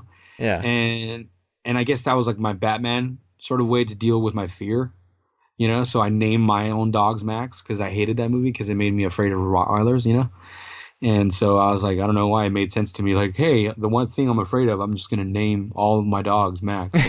I have no idea. I don't That's know why. kind of cool. I like Yeah. that. Yeah, so I've had some dogs. To be perfectly honest, I don't really like cats. Yeah. Hey, we I different strokes, buddy. Yeah, for different folks, yeah, for sure. Well, I was okay with him almost for like I almost became a cat guy. I'm not gonna lie. Okay, so I almost did. We But almost then, got you. yeah, it almost got me. But then I legitimately turned allergic to them. So Oh, yeah, yeah. it just happens. it just happened out of nowhere, and I can't be within a few feet of them, or Wow. my eyes really get red and swell up, and I pretty much blow my face off with sneezing. I just can't stop. Wow. Yeah. Well, that's a good reason. I think you have a legitimate reason. Yeah, I stay away from cats. Yeah. Oh man. Oh well. Well, God, we pray for you to lift this curse off of him, so you may feel the blessing. Oh, I need to go back to that Tuesday service Of your favorite. Yeah, exactly. You might need to go to the Tuesday and the Friday service, buddy. Yeah, maybe revisit that Wiccan lady. Oh man. You know what it is? I probably have a dead cat inside of me. Oh no! You gotta get that torn out. The scorpion cat. Oh god! She'll touch you with that rosary, and just fur balls will start coming out of your pores. Oh gosh, why is that so funny right now? Oh my gosh. Okay, well, you mentioned something about almost being a black belt in some martial arts. Tell me about that. Oh yeah, That's got to keep you on your toes. Indeed. So I've always liked martial arts, Mm-hmm. and when I was a child, I was deprived of it, Yeah, and as most of us were.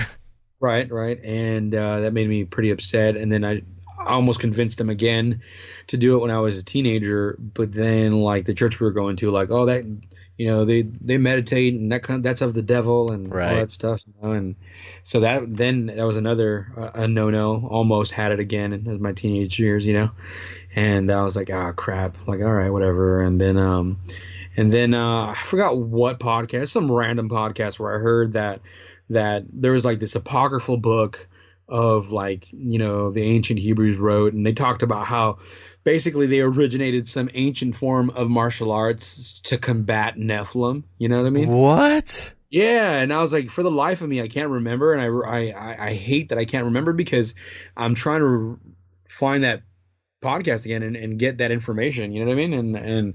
And but I don't know where I heard it or what it was, but I know it was a podcast, and basically, like, there's proof that they created this whole thing, and What? yeah, and that's why they were able to kill them. Like they knew how to where to hurt them, like behead them and do certain things. And, like the Achilles heel stuff, all that stuff, had some kind of origin because they were fighting these giants and they had to basically like, find their weak spots and, be able to eradicate them. So, and I was like, dude, imagine like Joshua's army, like all like, I don't know, with super amazing Krav Maga people. Seriously, that's awesome. Yeah. This might be the coolest thing I've ever heard. Exactly. And I was like, oh my goodness, this is amazing. And it just super ignited that desire for martial arts again, Yeah, that's making me. I got a kung fu studio down the street. I think I might have to go sign up tomorrow. Mm-hmm, indeed. So I signed up my daughter first, and they call them Shihans there. It's mainly Shotokan karate. It's Japanese origin, but it's a mixture of other things. So it's considered a mixed martial arts studio. Sure. And he's like, hey, since you're a family, and it's been a year, you get half off for the membership for everything. Half off for like the weapons that we learn. Everything's half off, 50% off. I was like, where do I sign? You know what I mean? Right. And so, I joined about 4 years ago, and my daughter's been doing it for 6 years, and I caught up to her, and we're both pretty much brown belts right now. And nice. So that means we just have one more belt, and we're black belts. Dang, that is awesome, man. Dang, you're making me want to go. I think I'm going to do it. I'm going to have to. No, you should. I'm going to have to reconsider it. Highly recommend it. And dude, that plus mixing emotional intelligence, bro, has put me on another level. You don't even know, You're just on a whole new level. And you can beat up Nephilim. Exactly. I can totally. Oh, that'd be so amazing. I'm honestly looking forward to like I hope. I heard so many podcasts like, oh, Nephilim are coming back. I'm like, I hope so. Like, I really do. You know what I mean? This is the moment I've been training for. Moment of truth. Yeah, exactly. Like, do I really know what I'm doing? Let's see. Let me fight a 9-foot, whatever creature is. Oh man, and, that is the coolest. That's actually what's helped me stay on track with health because I was always a pretty hefty guy. I almost reached 300 pounds before martial arts. Ooh, big boy. Yeah, definitely. And but for the ladies out there, I'm no longer that at all. Yeah. So, but I was pretty close. But now I'm down to 229. Attaboy. Yeah, there you go. And my goal is 200, but solid. I don't because for my height, I'm 5'8". I'm supposed to be like 175 the most. Sure. But the last time I sparred a guy that was 175, I just tossed him like a rag doll. Like it was like nothing. Like, and I was like, I don't want to be tossed like a rag doll. So I'm gonna, definitely be. And every time I've sparred someone that's 200, that's really hard. Because it's they're just light enough to be fast, and they're heavy enough for you not to, they're strong. Like they're really strong, and it's hard to really just subdue someone that knows what they're doing at that weight. You know what I mean? Man. No, I'm with you. That's awesome, man. Well, good for you. Yeah. Cool. And I love that you got your daughter doing it too. You guys could make a movie about your karate father-daughter team fighting Nephilim. I'm not even kidding you. I talked to her about exactly that. You know what I mean? I was going to say, you better watch out. I'm about to add that to the collection of Joyspiracy Theory intellectual properties. Oh, gosh. Yeah, I mean, I'm not even kidding. I've told her, like, because, I mean, she's on board. She's 11. She's going to be 12. And, all the weird stuff she knows, Yeah. I be aware of it early on. And, of course, biblical context as I know it now through what I know through Mike Davis. He's quite a scholar as well. Yeah, we're big context guys, he and I. Yeah. And that and all the Heiser stuff, and even his newer stuff about the Bible Unfiltered and all kinds of different things like that. I mean, I tell her all of that because she goes to a Christian school, and they're very cookie cutter type, and which is I'm not really bashing here, but I'm just saying like there's more to Christianity than that, and what the Bible actually says about God, and I fill in the blanks, Yeah. And I tell her about all the weird stuff, like, hey, hollow Earth, globe, all that. I mean, like that. You're gonna hear. I tell her you're gonna hear all this stuff, okay? And I just, I'm trying to keep her level headed too. I don't want her to be like an obsessed like Yeah. earther or anything, or an obsessed any kind of earther, whatever you want. Yeah. Just want her to have a level head and be like, hey, look, at the end of it all, knowing what the Bible is really saying, that's the most important thing. So, I've been telling her, a lot of stuff. It was weird. It was a really weird conversation I had with her, like telling her, like I felt like I was coming out of the closet to a conservative family. You know what I mean? I was like, hey, by the way, I'm weird. Daddy's weird. I'm sorry. She's like, I know, Dad. Want to be with other weird people and live a weird lifestyle. I definitely came at it that way, but she knows about it. And what's interesting to me, like so many kids in school, like all their parents are like closet conspiracy theorists. Like nobody talks about that stuff, especially, but like she'll bring stuff up. Like I didn't tell her, but she's 100% anti-Disney, Really? And I never told her you can't watch like none of that stuff because I was trying to get her into like Star Wars, Marvel stuff, movies in general because I'm a big movie guy. Movies because I used to like me and my friend actually wanted to get into like Cannes Film Festival and different things of that, Yeah. And so we're all about. So I tell her about movies a lot and I tell her about the weird stuff that's in there, but just so she's aware of it, not to tell her like don't watch it or I'm not anti anything. Like I just want you to be aware of the information. Right. And so she just took a stance out of nowhere. She's like, no, I'm not watching Disney ever. I'm not. And I'm like, okay, well that's fine if you wanted to do that. Oh, look at that. Yeah. She's like tells the kids at school like, oh, by the way, this show or that show. See that? Like that's totally New World Order pyramid right there that comes out. She has this whole little thing she tells them, and then some of the kids are like, "Oh, I know, the Illuminati run the world," And there's like all these like fourth graders talking about the Illuminati. Oh my gosh, the world has changed so much since I was a kid. Dude, there is legit, like not to sound too new age, there is a legit awakening. Like it's crazy, Yeah, totally. It's insane, well, but that's awesome. I mean, I have no idea what the kids are doing nowadays, and neither do I have a kid and know what's best for kids. But I can say in my own experience, I think growing up at least with the knowledge that stuff like that exists and there is a place to find it and look at it, and if you have questions, ask Dad or listen to Basil or whoever, whatever.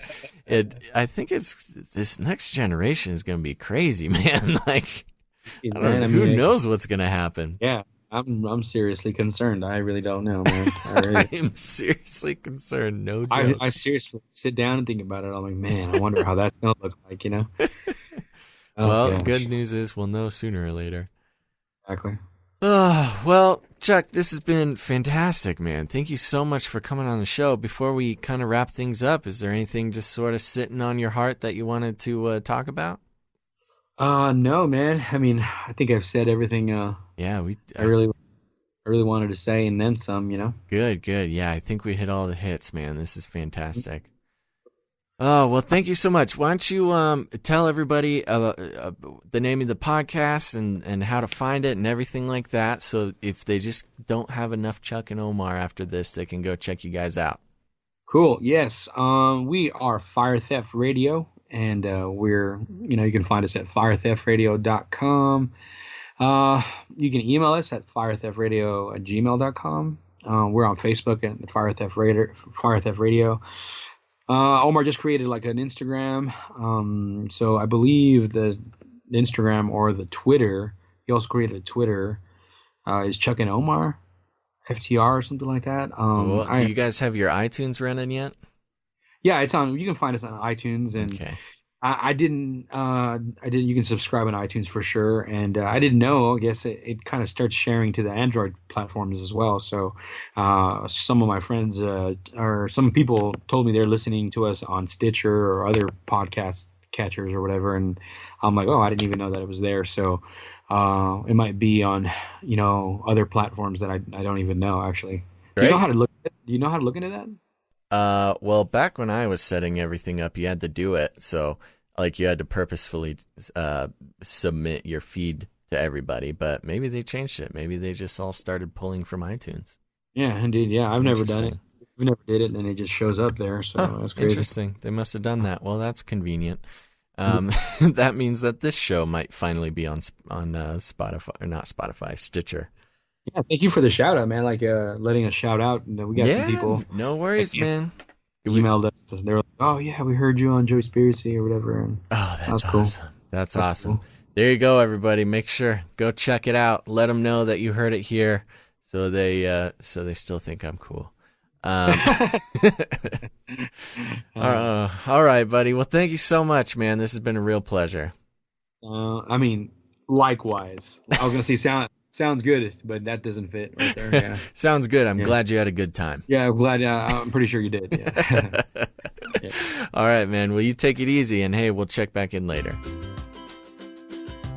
Well, there you go, folks. Hope you enjoyed it. Chuck, I consider him a friend with Omar there. Make sure to go check out Fire Theft Radio Podcast. It's a good time. It's a good time. If you like this show, if you like shows like Canary Cry Radio, any shows in that genre, you're really going to enjoy Fire Theft Radio. So go do that. I want to say thank you again to everybody who's supporting the Patreon, patreon.com/thejoyspiracy theory. You are the reason why we're still on the air here. If you are not a supporter yet, please consider going over there. If you like this podcast, maybe you've been listening for a while, and maybe it's time. You know, sometimes it's just time. So you can go to patreon.com/thejoyspiracy theory, sign up for a monthly donation. It could really be in whatever amount you want, but there are certain levels there. You get some rewards, some shout outs for your furry friends, some bonus content, some messages read on the show. You can send secret messages via podcast. Yep, that's right. I don't know who you'd want. You could just make a super secret coded message, and you can hide all of your secrets within the broadcast. I don't know what that exactly would be, but you could do it. You could do it. Okay. Please go over to facebook.com/thejoyspiracy theory. Like the page. Hang out with people there. That's where you can connect. There's also the Joyspiracy Theory prayer group.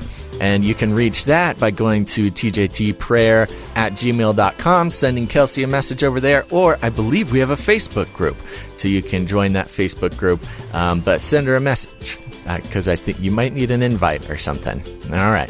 Okay, and this is very important. I know a lot of you listen to this part. Well, I think most people just skip this ending part, but if you're listening to this and you have not yet left a rating and review, please do that. It's 1 to 5 stars. That's awesome. 1 star is like, oh, I went to pet a rhino and now I'm rhino food. And 5 stars is I went to pet a rhino and now this rhino lets me ride him around the town, and I can take him through drive-thrus at my bank and fast food restaurants.